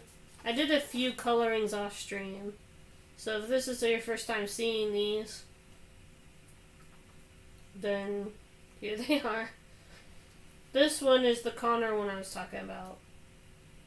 It's had some mixed reception due to the fact that it's rainbow colored. I was going for a psychedelic 70s/80s look.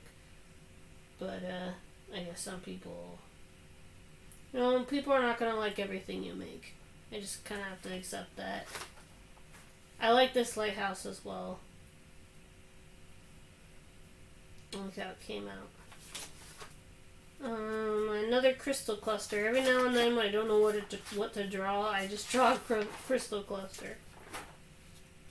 Some people just really love them for some reason, even though I've drawn them a lot.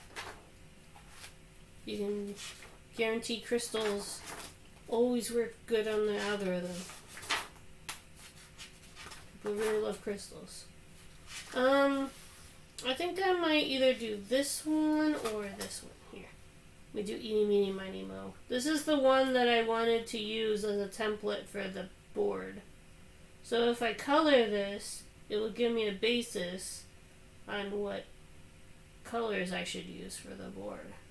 So maybe I should do this one, seeing as this is the one that I wanted to do for the board. So let's do it. So obviously I want to go for a black light effect, so obviously the background has to be a really, medium purple, I guess. Not too bright, not too dark. But maybe we should start with the light purple first. Okay, it's that one. I kind of already outlined it in purple, at least because I ran out of black at the time.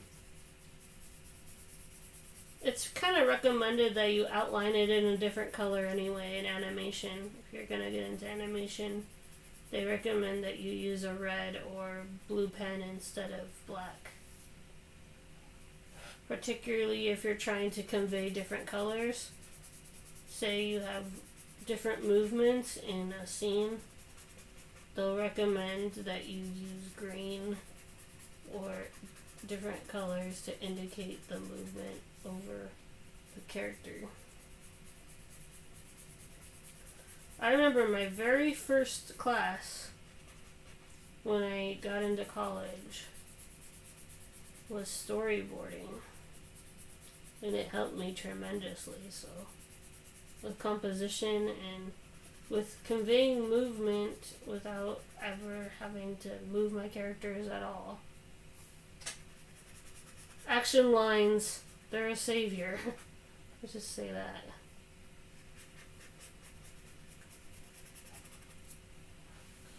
They helped me tremendously with color palette. Also, I read Fairy Tail and Naruto and Blue Exorcist as inspiration for the types of movements I was looking for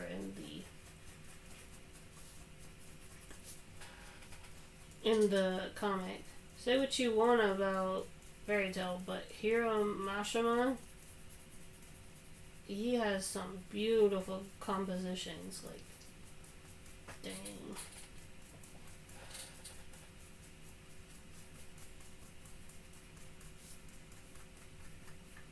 Also, Fairy Tail's a good anime. You guys really need to stop trashing on it.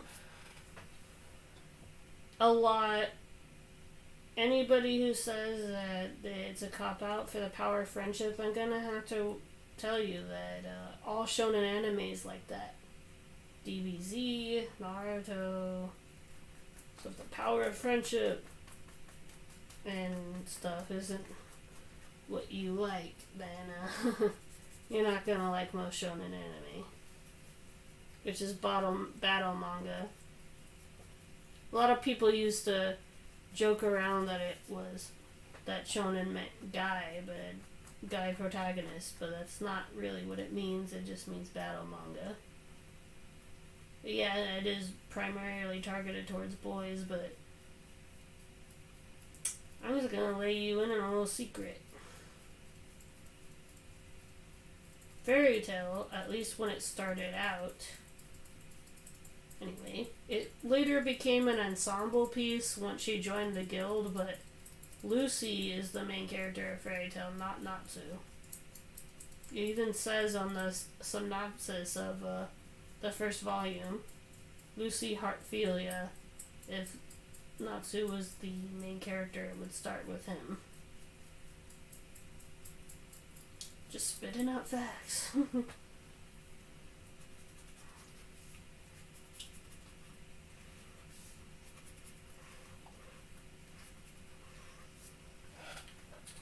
Also, I knew going in that people were gonna warm up to Black Clover. I liked Black Clover from the first episode. Was the animation a bit choppy? Yes. The voice actors definitely needed some warm up, but once they got their rhythm, I knew it was gonna be good. And no, I did not think it was a ripoff of Fairy Tail and Naruto, but those were probably one of the influences. Artists have stolen from each other since the beginning of time. We just call it inspirations because it's less degrading. You know what I mean? Sometimes it's hard for me to piece what's in my head onto the page, so I've been using the AI generations as inspiration. I might not use all the colors that the picture recommended to me, and because I'm an artist already, I know what to ask for from the drawing to not make it so wonky, although sometimes it's unavoidable because I'm still using Crayon or Dolly 1. I did sign up to be on the list for Dolly 2, but I have not gotten my email yet. I mostly want to use it as reference for inspiration rather than post it outright as my art. So before you say I never draw any of my artwork myself, I do. It is 100% drawn by me. I do the edits based off of the artwork that I've already drawn myself, and sometimes I use Pinterest. Let me just tell you this because this might be controversial. References are not cheating. Some people cannot memorize what a giraffe looks like off our heads. So if we want to draw a giraffe, we're going to have to look it up. Now, is it wrong to trace over artwork and claim it as your own? Yes, it is. Although in art class we were encouraged to trace over our lines. So, take that information with what you will.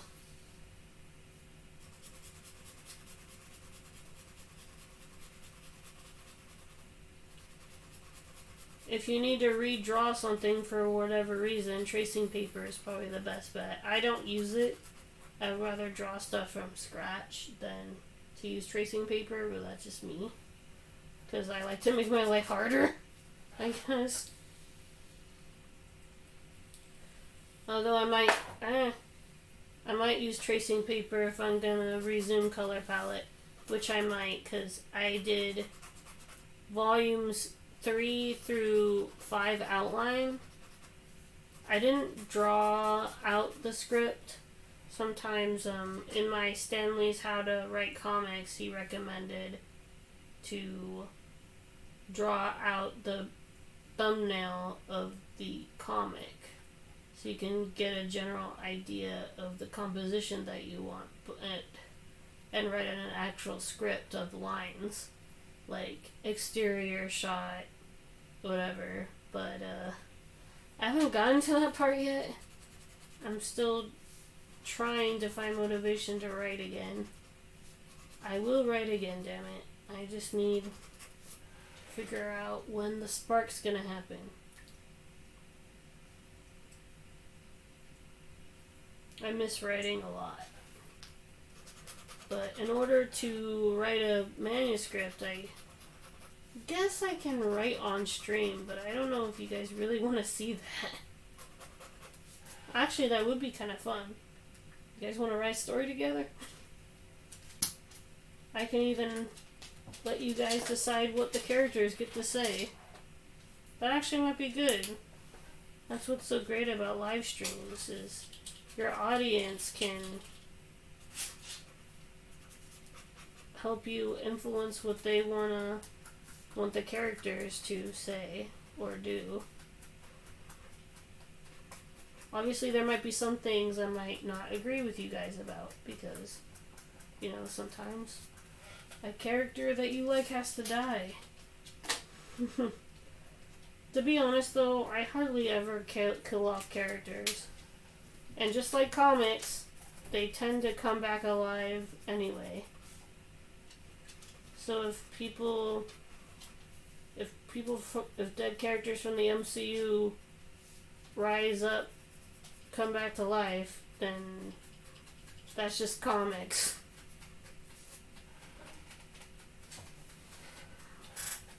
Like, for people who got mad about Wanda's change in Multiverse of Madness, obviously hasn't known that the Scarlet Witch has been known to switch back and forth between good and evil since her debut.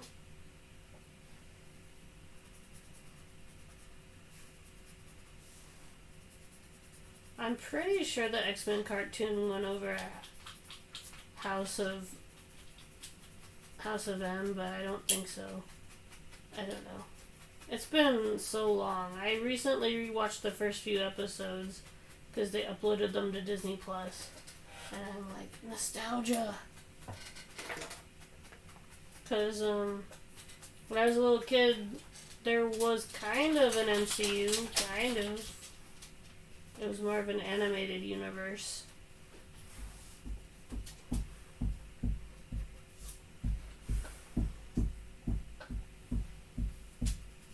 Kind of makes me wish that they did that again. Like, as much as I like the live action shows like Moon Knight and She-Hulk, it would be nice to have, like... I know they're kind of doing that with What If, but I want more animated shows, Marvel, please.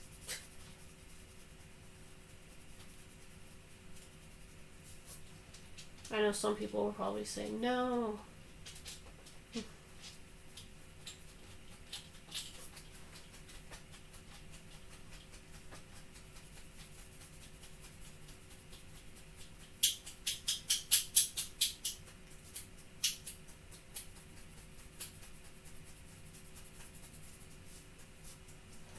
Woo. Aw, the pink's kind of gone. Oh well. I gotta shake the pen then.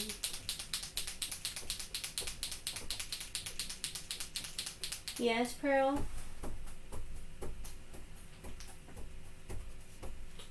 Come on.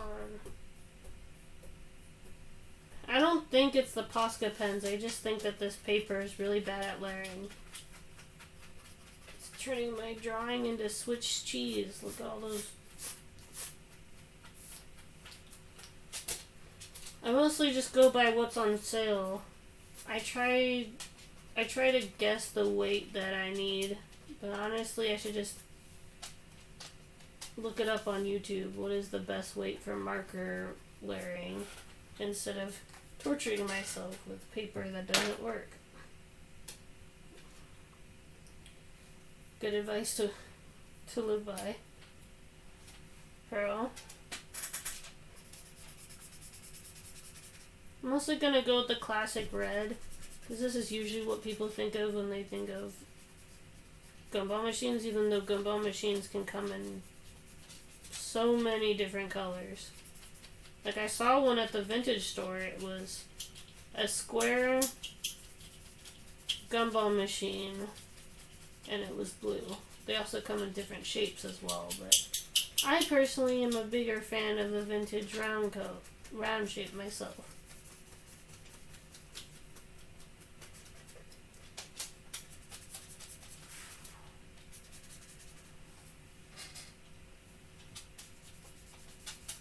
I should have just used my lava lamp as a reference, because it's the light that it's giving off is a purple pinkish color. But it's the typical cylindrical shape for a lava lamp. It's not like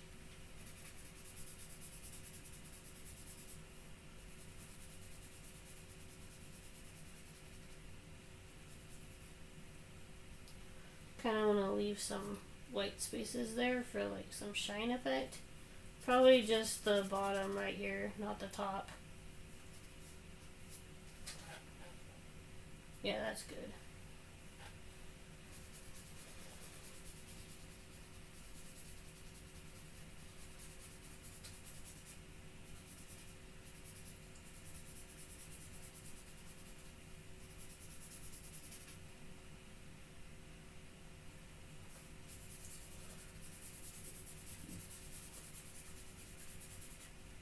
I'll try to be consistent again, but I can't make any promises because I'm still sort of recovering a little bit. So thank you guys for being patient. I know it can be a lot. It can be a lot to wait for content, but it means a lot to me for those who are patient enough to stick around.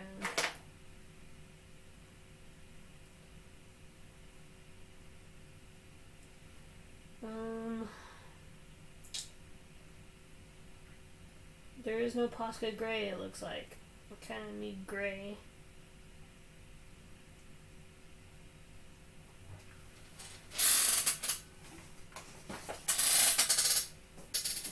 This is turning out good, all things considering, though.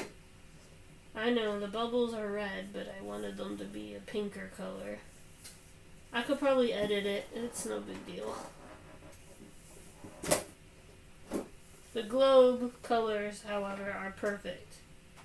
Just great.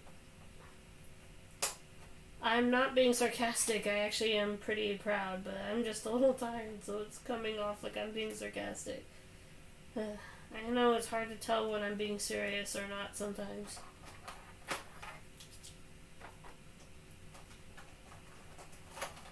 Tone of voice has always been hard for me to convey. So if I offend anybody, it's not intentional. Most of what I say are jokes. So I have a weird sense of humor, what can I say? I grew up watching Tosh.0. I'm not much of a fan anymore, obviously. But I grew up with G4. Not by choice, though. My dad used to watch it. And if I wanted to watch TV, sometimes it meant watching what he was watching. I did like X-Play, though, and Ninja Warrior. Attack of the Show was kind of hit or miss. For me, some episodes were good, some weren't.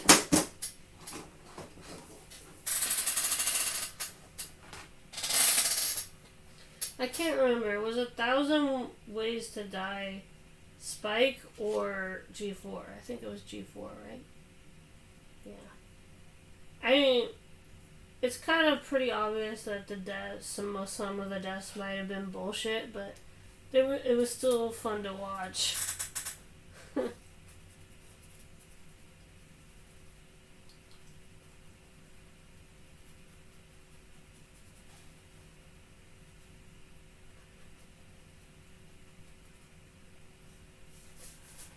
I also watched a lot of Animal Planet as a kid.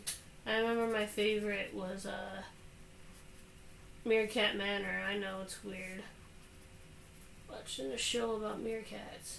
I did kind of watch It's Mirror the dog for a while, but sometimes I think that the main woman was kind of much. Sometimes. You know?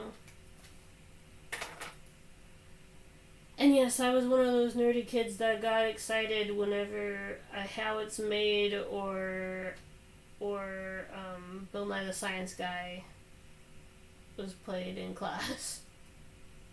Because one, we didn't actually have to pay attention to any lecture, and two, I'm just a nerd that likes nerdy shows.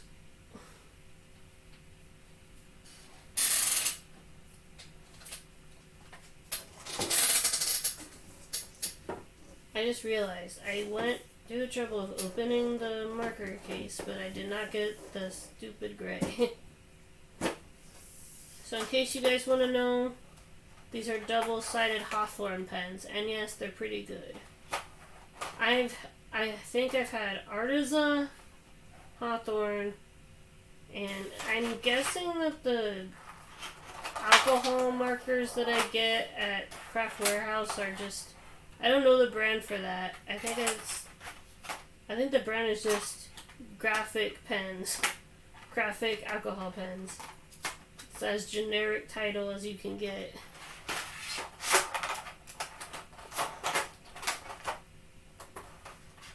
I would advise to just use, if you're gonna use markers, use Sharpies, because they're fairly inexpensive and they're pretty effective most of the time. Obviously, you want to pace yourself, and I would recommend if you're gonna layer, use the fine Sharpies and not the thicker ones, because the thicker ones tend to bleed through. Just a tip.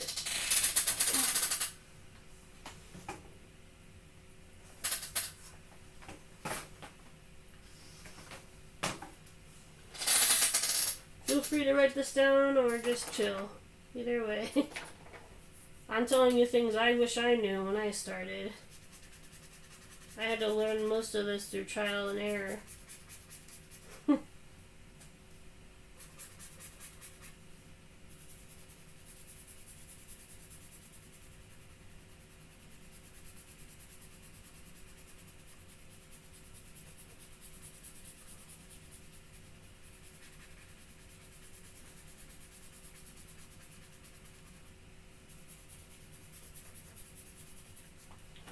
I usually only share the link on LinkedIn. Like, I share the like hashtags and then I indent it. I like triple indent it because I'm afraid that people think I'm not being professional enough by sharing a Twitch link.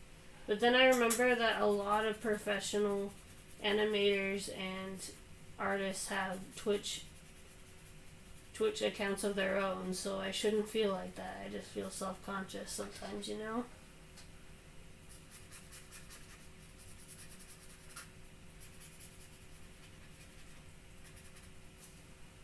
And they probably all started working from their home basement. In my case, it's a garage. It is a room in a garage. In my house, there are a set of stairs, and then down in the garage there is another, I guess, living room or second living room or like living space, and then there are 2 extra rooms. And that's where my office is. You can get the general idea of the layout. We also have 2 fireplaces, but I think we only use the one upstairs.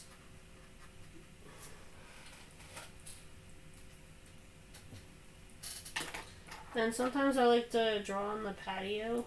I don't want to make it seem like our house is super grand, but it's just kind of a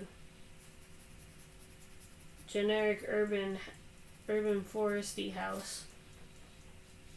It is kind of nice sometimes, but most of the time I wish that we didn't have so much stuff, but I think that's how most people feel about their homes these days.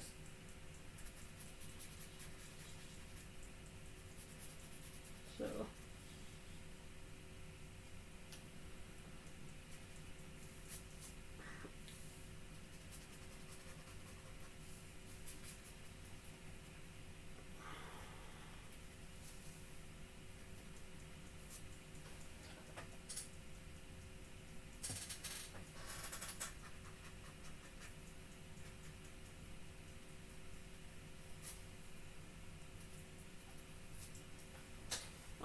I will try to post myself, but just know on the day, usually on the days when I can't post to Twitter, Nick might do it for me as a sort of social media manager. But most of the time it is me, just so you guys know. Usually you can tell it's me because I usually leave a huge description, and all I tell him to do when he posts is to leave hashtags, the hashtags necessary for the artwork to be seen. I try to give a brief update anyway. That's why if you follow me on Twitter and you don't have the live notifications on, it's kind of important that you do, because I leave... You can put it as occasional. I understand with people tagging me on art shares all the time, it can be kind of annoying, but it's important to have the notifications on, because that's usually where I post whether or not I'm gonna stream or not. Or you can just follow me, or you can just join the Discord. Yes, there's a Discord to this channel. And I am grateful to anybody who has stuck around and joined the server. It means a lot to me. And occasionally I do pop in here or there for a little chat. For the last 2 days I've been giving updates about my health, which I'll probably stop doing because I don't want to make people uncomfortable. Some people find that kind of annoying. So if people do want updates on my health, I'll probably ask them to just DM me and I'll give an update.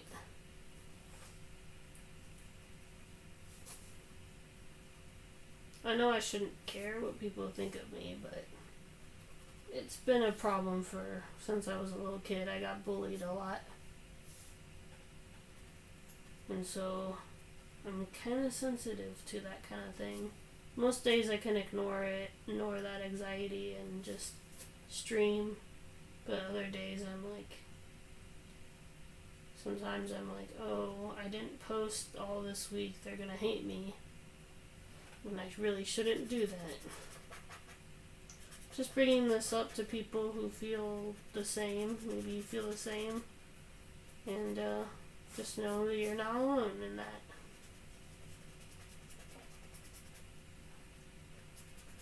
I think that's mostly why I created my stories in the first place, so that I wouldn't feel alone. And I guess I stopped when I actually got friends, which is good and bad, because I did enjoy writing.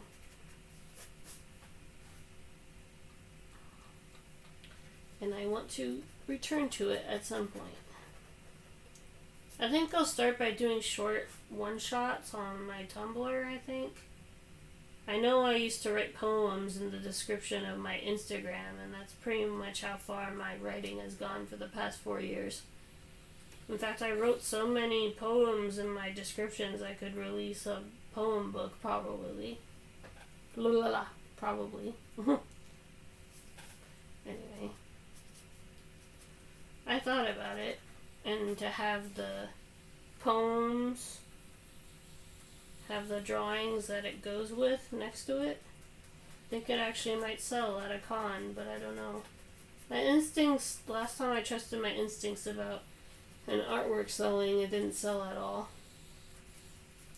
Looking back at the artwork though, it kind of makes sense. I mean, at least for the Crowley one. I tried to do a bundle pack of a Aziraphale and Crowley piece. The Aziraphale one turned out really good, but the Crowley one... But if I do it again, I think it might yield some results now that Good Omens Season 2 is going to happen, maybe. I don't know, I haven't heard any news lately. I'm worried it might get cancelled. Maybe it won't. I don't know.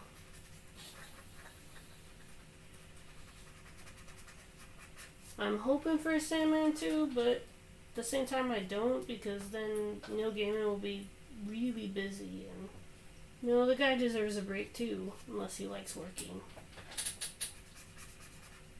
I feel like I enjoy working too much. Whenever I try to relax, I end up spending most of the time trying to work. Even during my break, I was trying to draw. And everybody kept telling me, you're on break, you shouldn't be drawing. You need to focus on your health. And so, I tried. As you can tell, I did 4 or 5 drawings during my break, but I didn't post them. It doesn't count as working if I didn't post them, at least in my mind.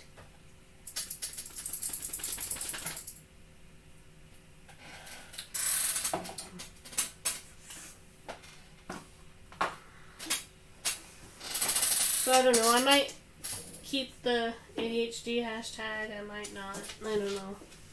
I'm doing a test stream on this tag. So now you know why my sentences run off or change subjects now. I mean, it's... I haven't really made my disability status a secret. I even have a donation link to the website to my actual disability. My disability, tuberous sclerosis complex, can cause autism and ADHD. It is a pretty rare condition. Most people don't even know what it is. But essentially, it's like... I haven't had a seizure in a long time. The last time I had a seizure was when I was 3 years old. But typically, it is a seizure. It can cause seizures. But I have a pretty low case, and the only evidence that's physically on my body are like little deer marks on my body. Like I have like this birthmark that's in the shape of a flame, but it's like a white spot. I thought about like covering it up with a tattoo, but everybody's like, no, it's a cool birthmark. So I've left it alone. And you know, rosacea, bees. It's not a breakout, it's just my normal face. But I could have gotten... Okay, you shouldn't judge people on their looks, okay? But with people with my disability, I got pretty lucky. I could have looked way worse. Let's just say that.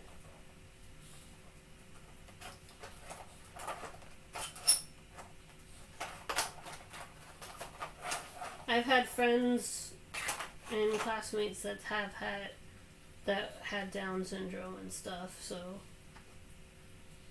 it is sad, but most of them lived pretty happy lives. So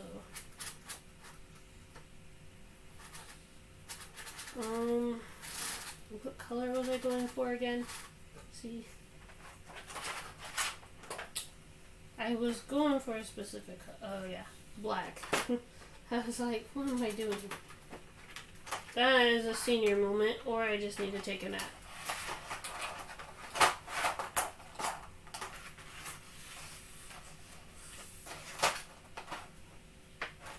Sorry I didn't send the tweet. I was going to, but I don't know, I got a little discouraged. I thought my return would yield better results than it did. But, you know, numbers aren't everything. And I should just feel free to post whatever I want on my account. I gotta remind myself of that.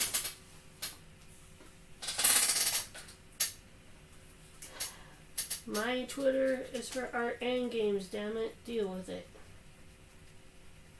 I should have put on some sunglasses when I said that. Deal with it.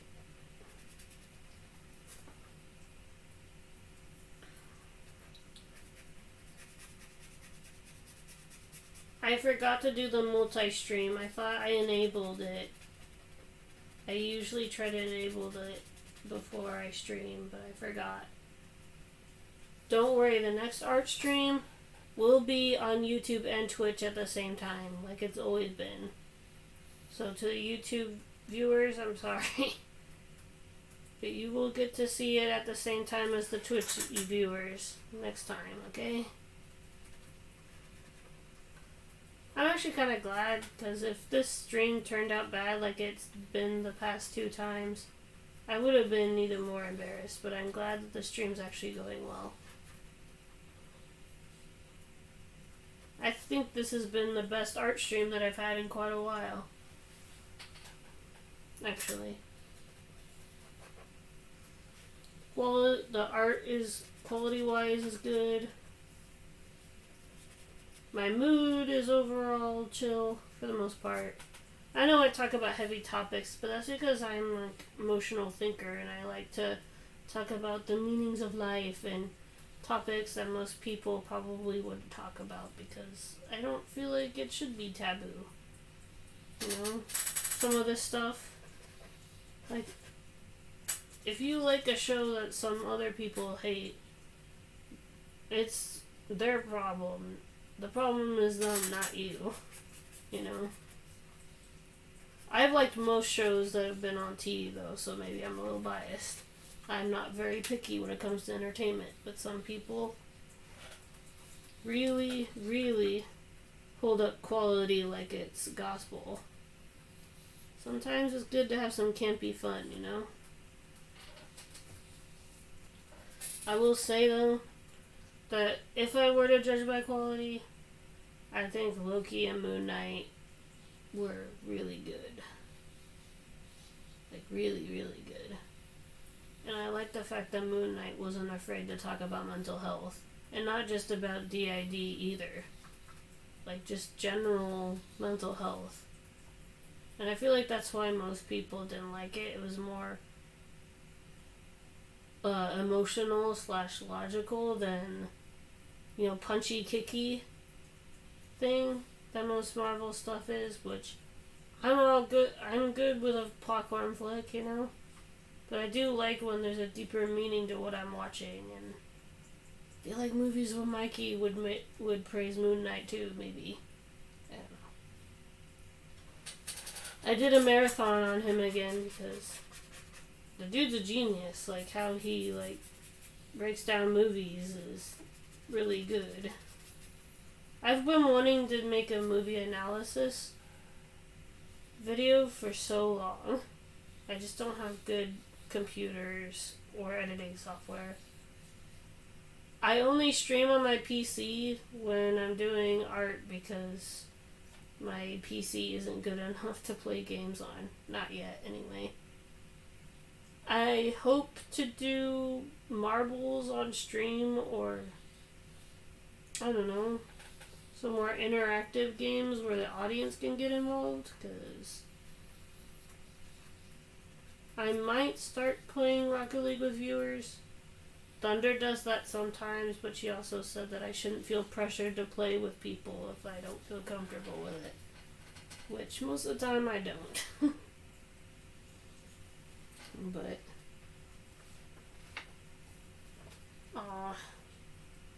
yeah, see, I overlaid it and I poked a hole. It's fine. You can barely even see it. That's pretty good, though.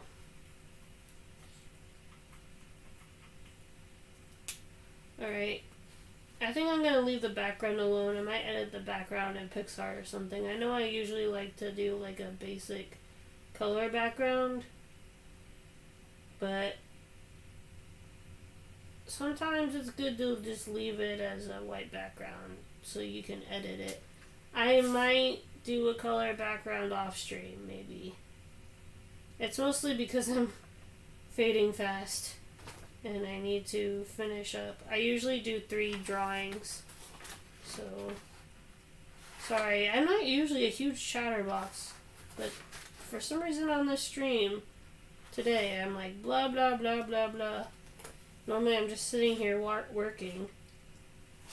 I'm trying to fill the silence up with conversation because usually Electrician or Thunder or somebody is here to talk to me, but now it's just me and you. I tried to call Nick to hang out with me, but he fell asleep, I guess. Alright, if I can't find anything to color, I might just end the stream here. Is there any deck art prompt I can do?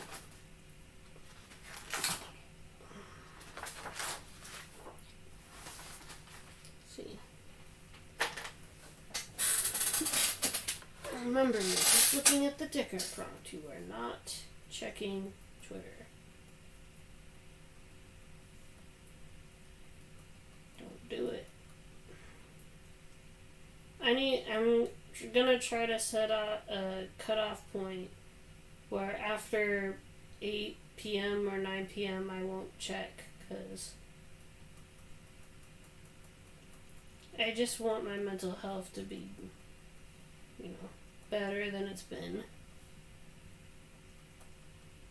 Okay, that's July Jack art, but where's... Oh, Messenger. I put it in Twitter, I think. Yeah. I downloaded it from Twitter. Bug, star map, charge. I guess I kind of already posted the Gumball machine, but I posted a different version if you guys want to see. I've been also experimenting with gel pens, and so in order to really get the effect that I wanted, I bought another sketchbook. So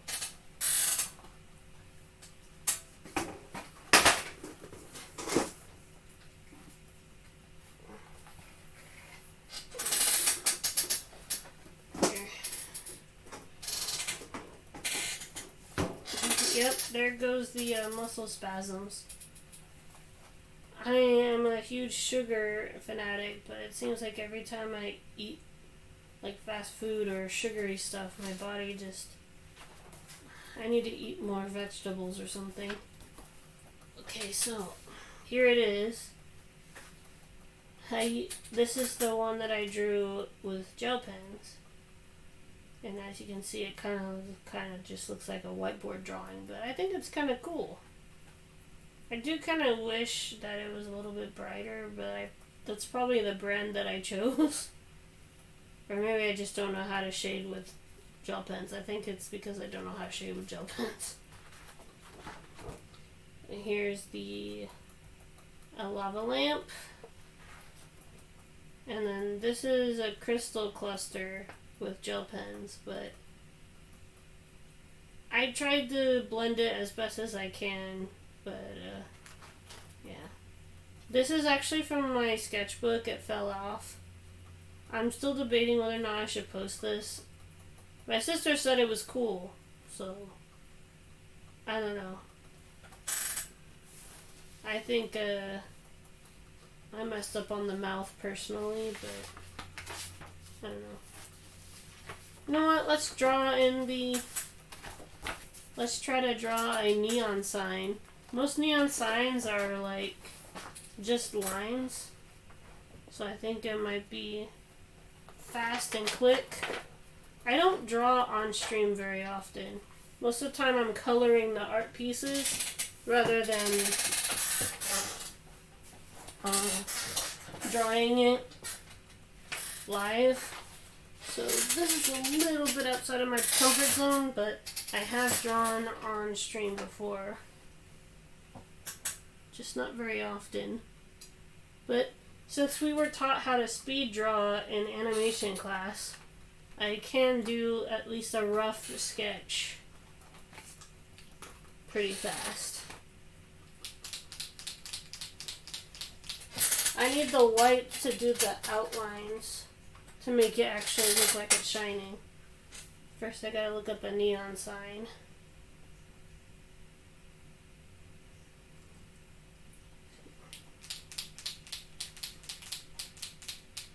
I guess it could go under heat because it is like a lamp after all, right? Charge, underwater, beverages, fantasy, glaciers, curves. I guess it could go under curves, but I think I already did that one. Balance, opening. Opening sign? That right. Pattern, tools, organized. Symphony. Save, mornings, heat. So I could do an open sign, or I could do like a sun. Say neon sign. Style art. images.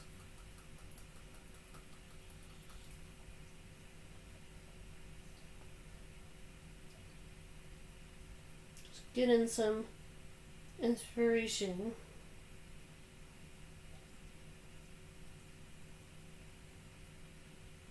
Hmm.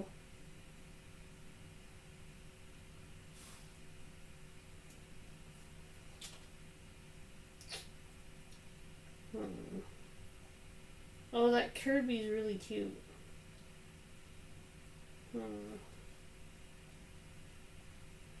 I kind of want to do something Halloween related, but at the same time, I think it's driving people crazy because not everybody celebrates Halloween. I can't help it, I love Halloween, okay? I know some people don't like Halloween.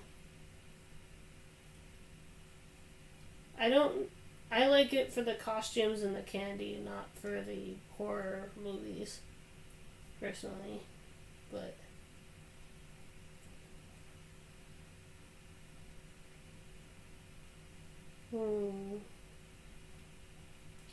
this is hard. There's so many good shapes. What to choose?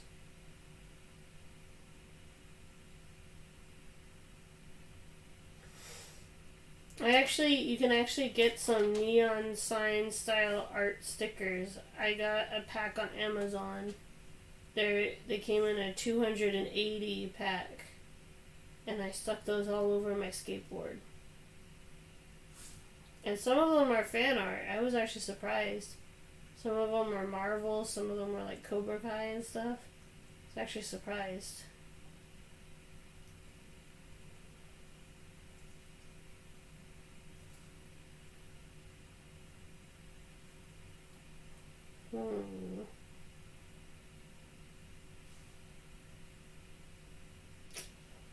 I kind of want to go more for a picture one. Some of these are like inspirational quotes, which is really nice. Maybe just do ice cream. Ice cream. Because it's like a simple shape. Simple-ish anyway. Alright. There's various different shapes too. So you got sundae, cone, cone. Let's just do cone.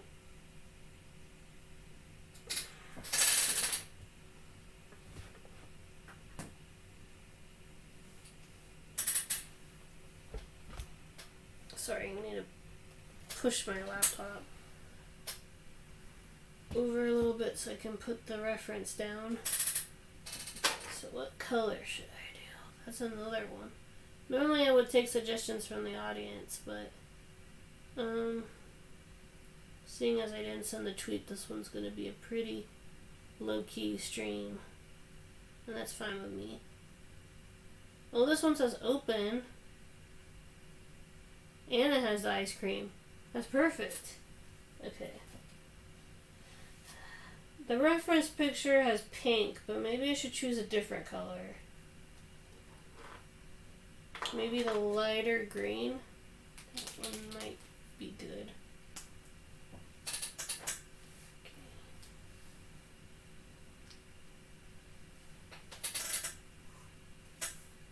Oh, wait. I need to turn it so you guys can see it. Sorry. I forget that my camera's facing this way, so that means every time I'm drawing something or coloring something, I'm basically coloring it backwards. I think it's kind of cool I learned how to color backwards. Personally. Is it easy? Hell no. And sometimes I have this camera hooked up using a ponytail holder, and sometimes it wants to fall over, so that might happen. It's happened the last few streams. I remounted it, so it probably won't do it again, hopefully. But in the off chance that it does, you know why. Because we gotta leave room in between the pipes, because one of the distinct features about neon signs is that there's usually a space in between. I kind of broke that already, but maybe we can leave a space in between the cone and the scoop. So the cone, I think I'll do orange.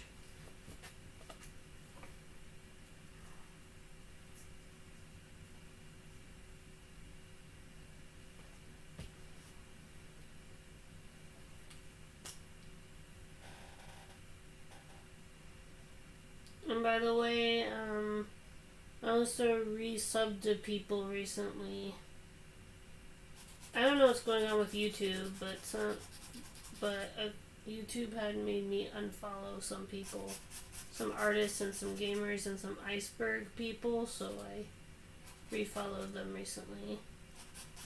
I subscribed to those people for a reason, YouTube.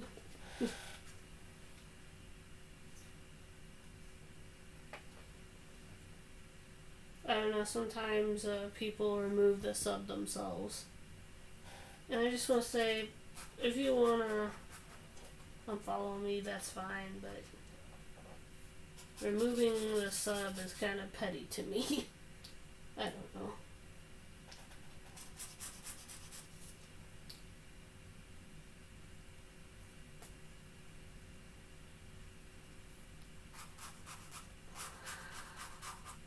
It's a little janky because of my angle. That's okay. And then we need to add the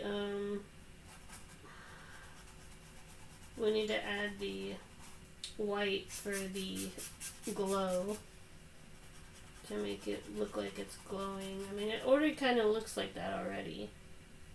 You know what? Sometimes when you go to an ice cream store, the cone isn't always shaped perfectly. Sometimes it's shaped like this. I've had a cone like this before. So don't judge me. I'm drawing this backwards. And it's like 4 a.m. I'm gonna have to I'm gonna redraw it. Sorry. You guys deserve better than this.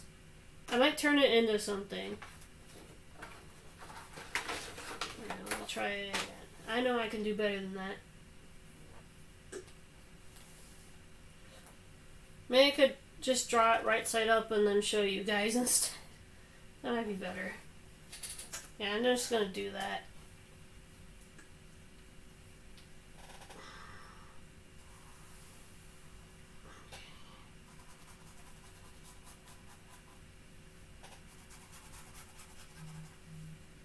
And leave a space in between.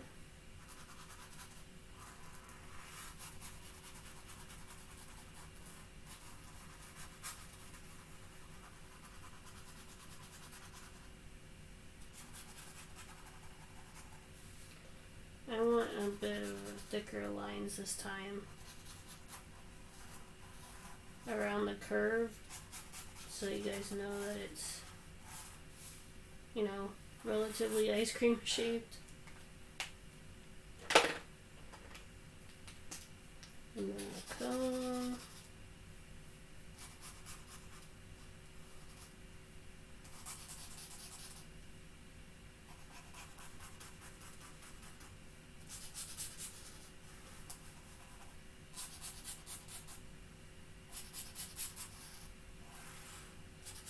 I think I might have spaced it out too much in this one, but it's better than how it was before.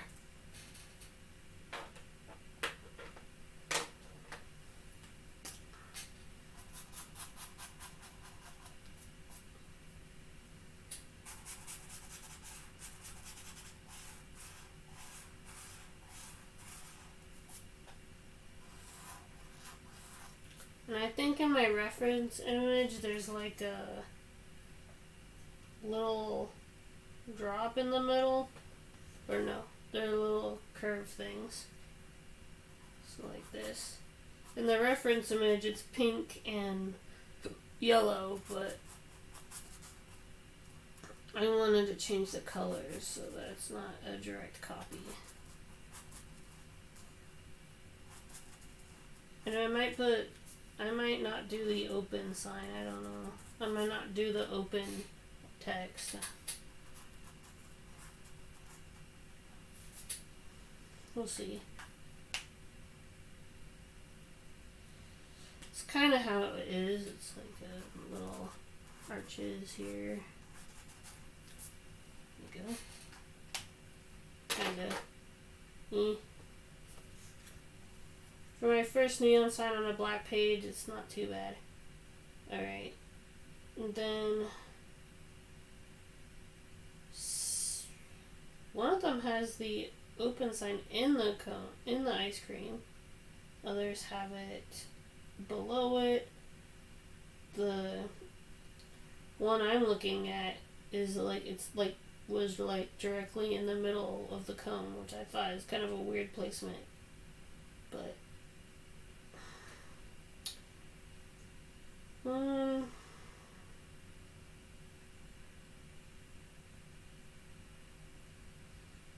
don't know, maybe I'll just like edit the open in PicsArt or something, because that way I can like choose.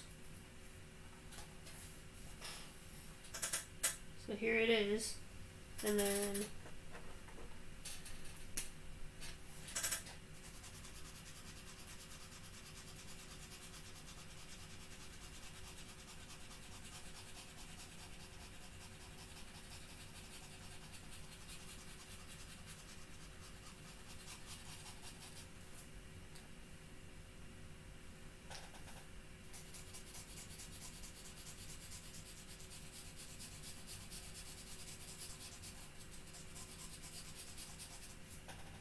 might add a yellow or something in there, because it does look like it's glowing, but not quite.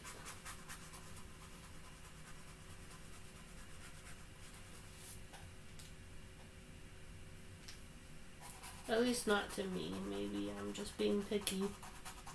That could be.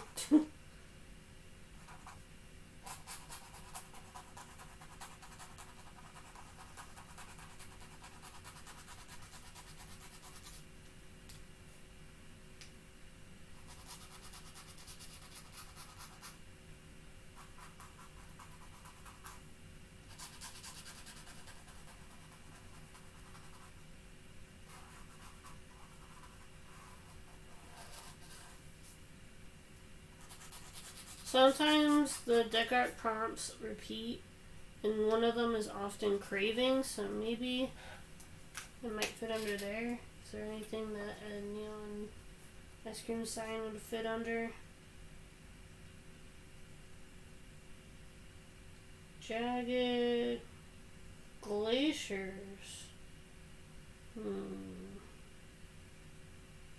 Crumbs. Pattern soft. Ice cream is soft.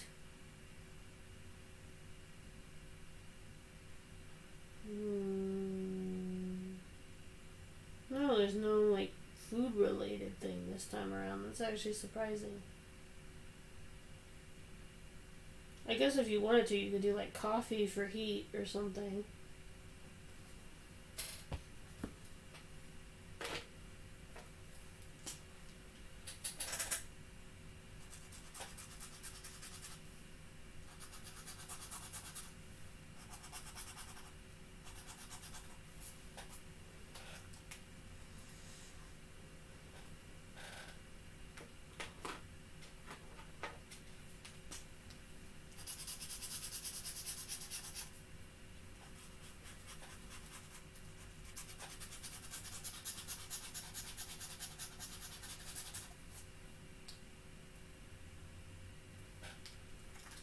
That's pretty good so far.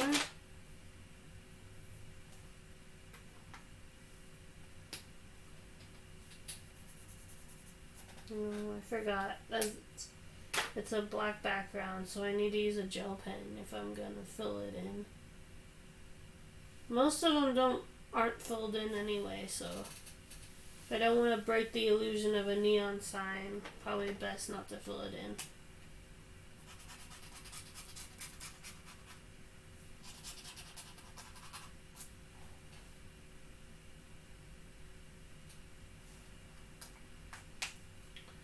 actually not too bad. Neon sign ice cream. Maybe do maybe do a little bit of orange. Mostly because I kind of want it to look like one of my personal favorite ice cream flavors. Chocolate mint. I know mint's not for everyone, but I love chocolate mint.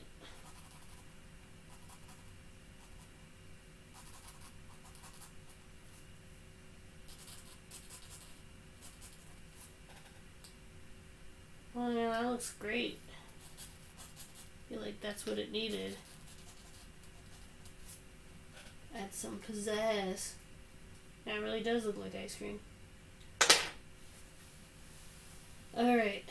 I think I'll do one more neon sign, why not?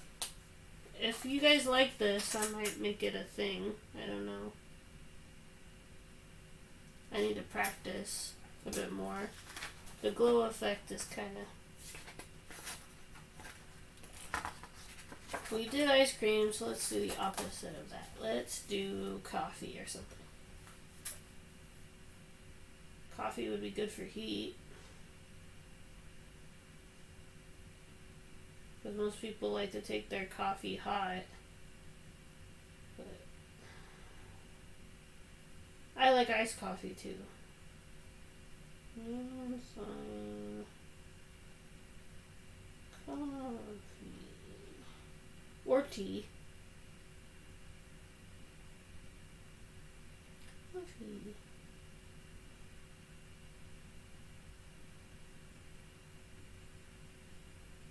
How come the girl with the lady butt almost always ends up in neon sign entries?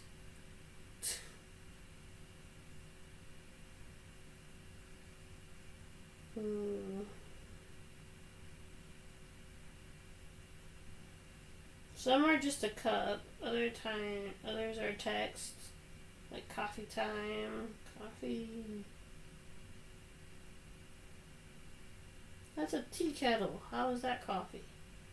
I guess some people make coffee in tea kettles.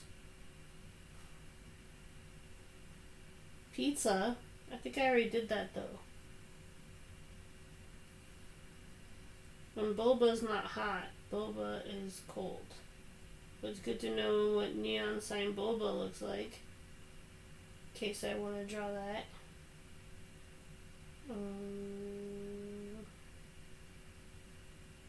Among Us. Why not? Everybody loves Among Us. Let's see, crewmate. Not really what... Okay, let's do it. How about pink?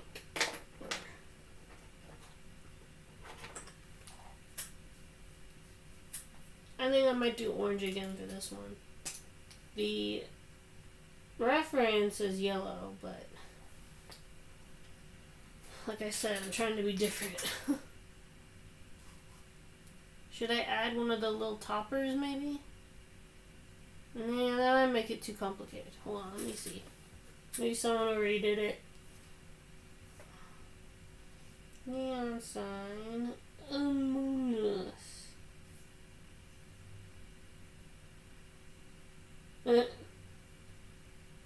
Oh my god. Okay, I need an Among Us sign today. Some of these look really cool.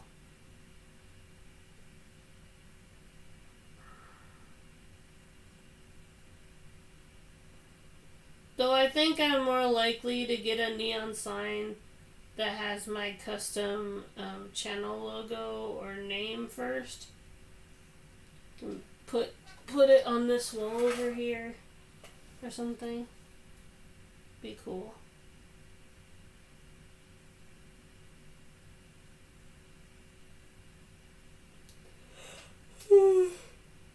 Pac-Man.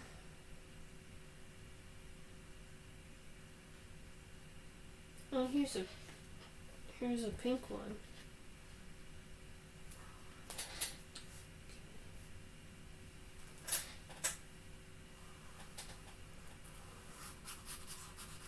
remember, I didn't really do the tutorial how it did in the tutorial at the first one.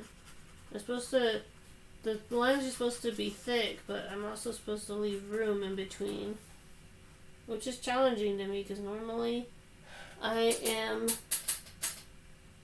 notorious for connecting lines in my artwork. Well, not like, you know what I mean. I don't do like a contour drawing or anything, but I like to have some cohesion. Look at me being super fancy with words today. Cohesion. I used to read the dictionary for fun. That did not contribute to people not bullying me. But it did make me smart. Ish. I did have my moments of stupidity, especially in math class. Math class sucked. If you like math, then that's fine, but for me it was always a challenge academically. I don't hate it, but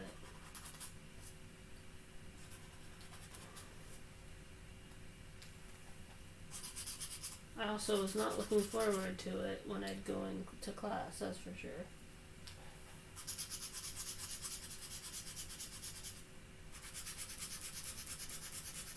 When I did the, sometimes I wanted to try to use the generator for something that's never really, at least that I've never seen people do before. Like, I put in Connor neon sign, so I kind of have a general gist of what Connor from Detroit Become Human would look like as a neon sign. Which, full disclosure, I wish was real. If it is real, please give me a link. I need. Come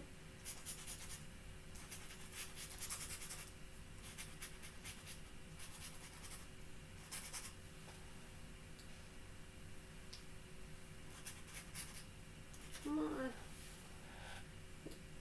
Do these pens go out this fast, or am I just using them a lot in the last week?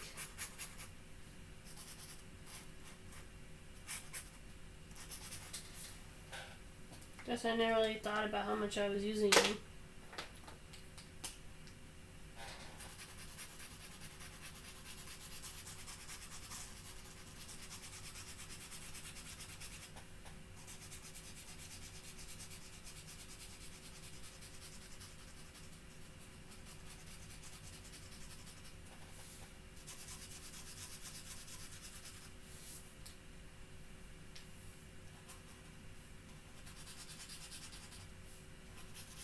Maybe orange was a bad color because it's not really.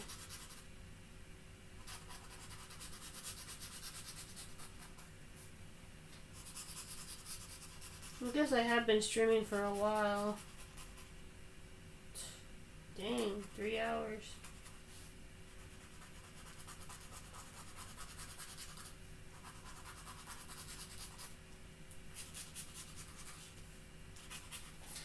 Okay. I'll probably add some green. Mostly because I think I'm running out of orange already. Which I didn't think I used a lot of orange in this stream, because normally when it comes to warm colors in my artwork, they're kind of not. I tend to use more cool colors in my art, so I'm actually surprised that I have to like use another color to emphasize another color. So here's the Among Us neon sign. I think it's actually pretty nice, in a way.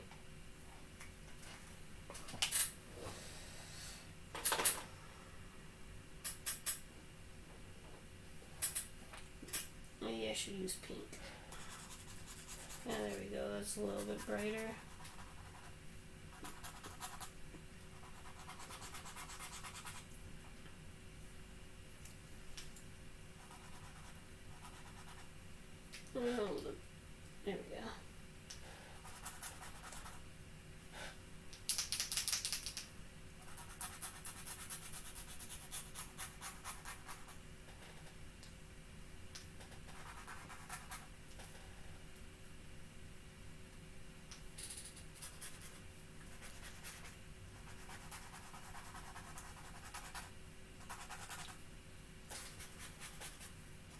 Okay, now we really will do the coffee one.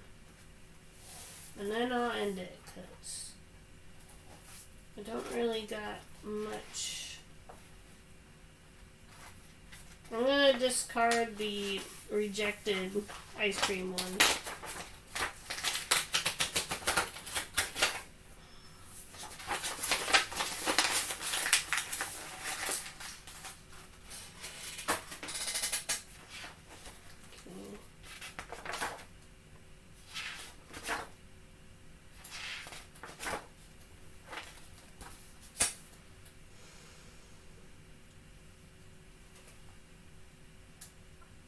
Ooh.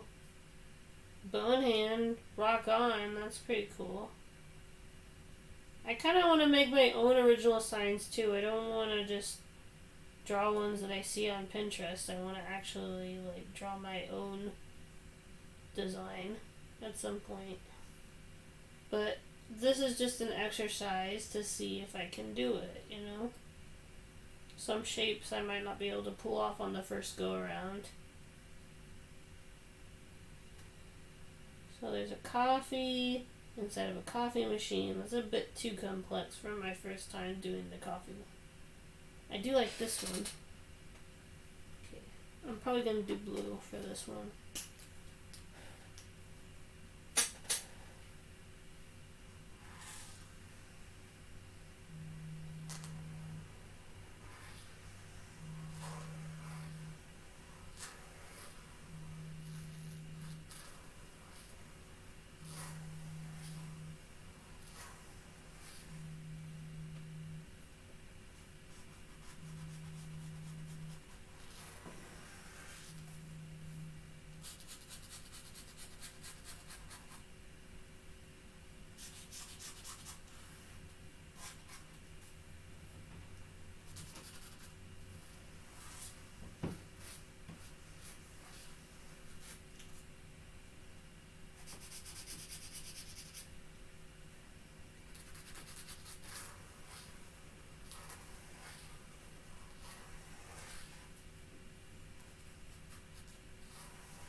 I don't know, I think this one might have been... It looks simple, but it's actually kind of complex. So what it is that the lines of the cup, or the smoke of the cup line up with the lines of the cup. So it's kind of like one connected contour drawing.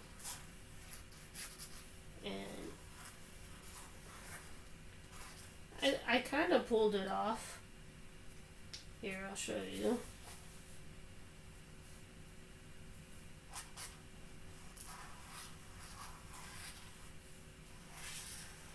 So it's like that, kind of. Only the cup shape was different. I changed the cup shape to, you guessed it, be different. The cup shape is more of the classic U-shape cup that people think of when they think of coffee or tea. But I changed it to more of a mug. Because, like I said, I don't want to be a direct copy. Yeah, but the smoke is facing up. It makes more sense. I made it curl out. Which... maybe if I do this...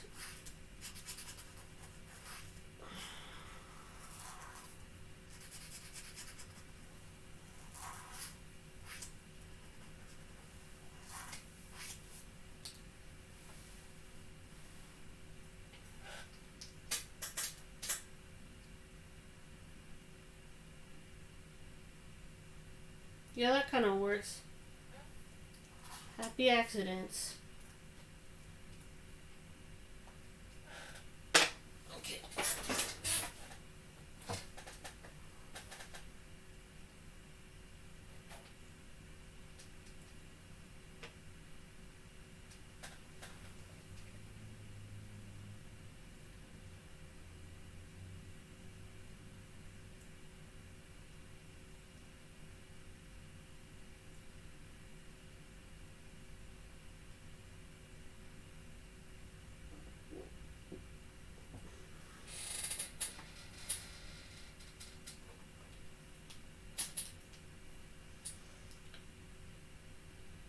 Okay, I'm gonna write open in the cup. I know I just said it's kind of tacky to write it in the cup, but I don't know if I left enough room for the text on the bottom.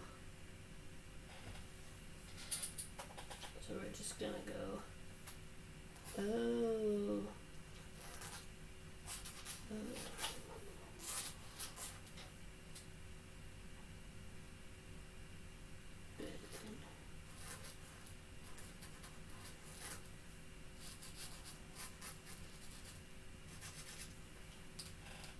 Okay.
It's a little rough, but you know, I think I'll probably get the bigger surface Posca pens next time. I got the fine tipped ones because I thought I could use them for to emphasize details on the skateboard, but since I'm eons away from completing the skateboard because, and like I said, I need an oxygen mask, white spray paint to respray the surface. I need to watch a lot more customizing your board videos. I need to learn how to mask tape too. How to use masking tape, it seems like. To tape off the areas I don't want the paint to reach.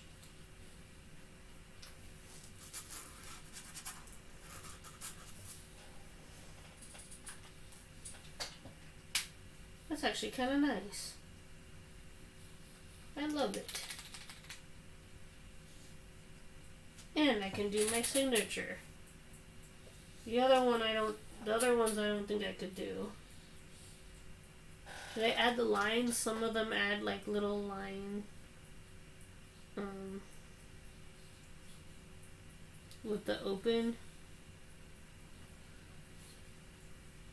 Nah, just leave it like that. That's fine.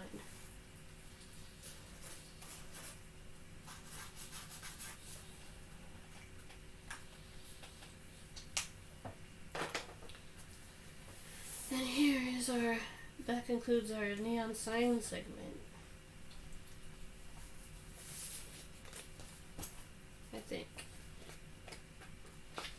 I am kind of having fun with this. I could continue this all day if I wanted to, but I know at some point I have to end. And now is that time. Because I need to take a nap. Expect the artwork at around, I don't know, 12 to 3 p.m.-ish. if it's not around that time, I guess it's because I passed out all day. So, thank you guys for coming. I'll see you guys on Thursday or Saturday for art. Until then, I hope you create and inspire, and the love for what you do never retires. Until then, I got to go to sleep because I need to rest my eyes. I am fading fast, and I did enjoy this stream with you guys. It's actually the first stream that I've enjoyed for quite a while. This one I did generally because I wanted to, not because I felt like I was forced to. Which I feel like that's why I think I should do like a week or two in between my streams, because then it kind of rejuvenates me a bit. So like, I could do this, I could do stream for a week, no stream for a week, and then stream for a week. I feel like that would be good for my mental health, at least. Because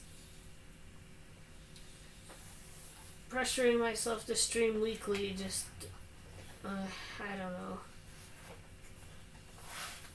But in general, I did enjoy this stream, and we got some pretty good artwork out of it. And I will edit it to the best of my ability when I wake up from my nap. And I have a feeling that these are going to go in the art slideshow. The slideshow is supposed to feature my best works, or at least some progress of some art progress that I made, both in editing and drawing and line work or pen work. So if you feel like there is a piece that's not in the slideshow yet, let me know, and I will update the slideshow to the best of my ability. Until then, I'll see you around. See if we got anybody to raid or support. I try to be supportive when I can.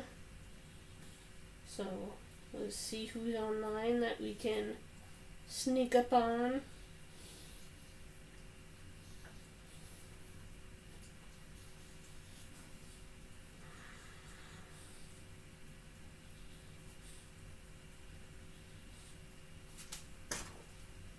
Oh, I have the perfect person. Alright, so, see you around. Stupid window pop-up. I thought I disabled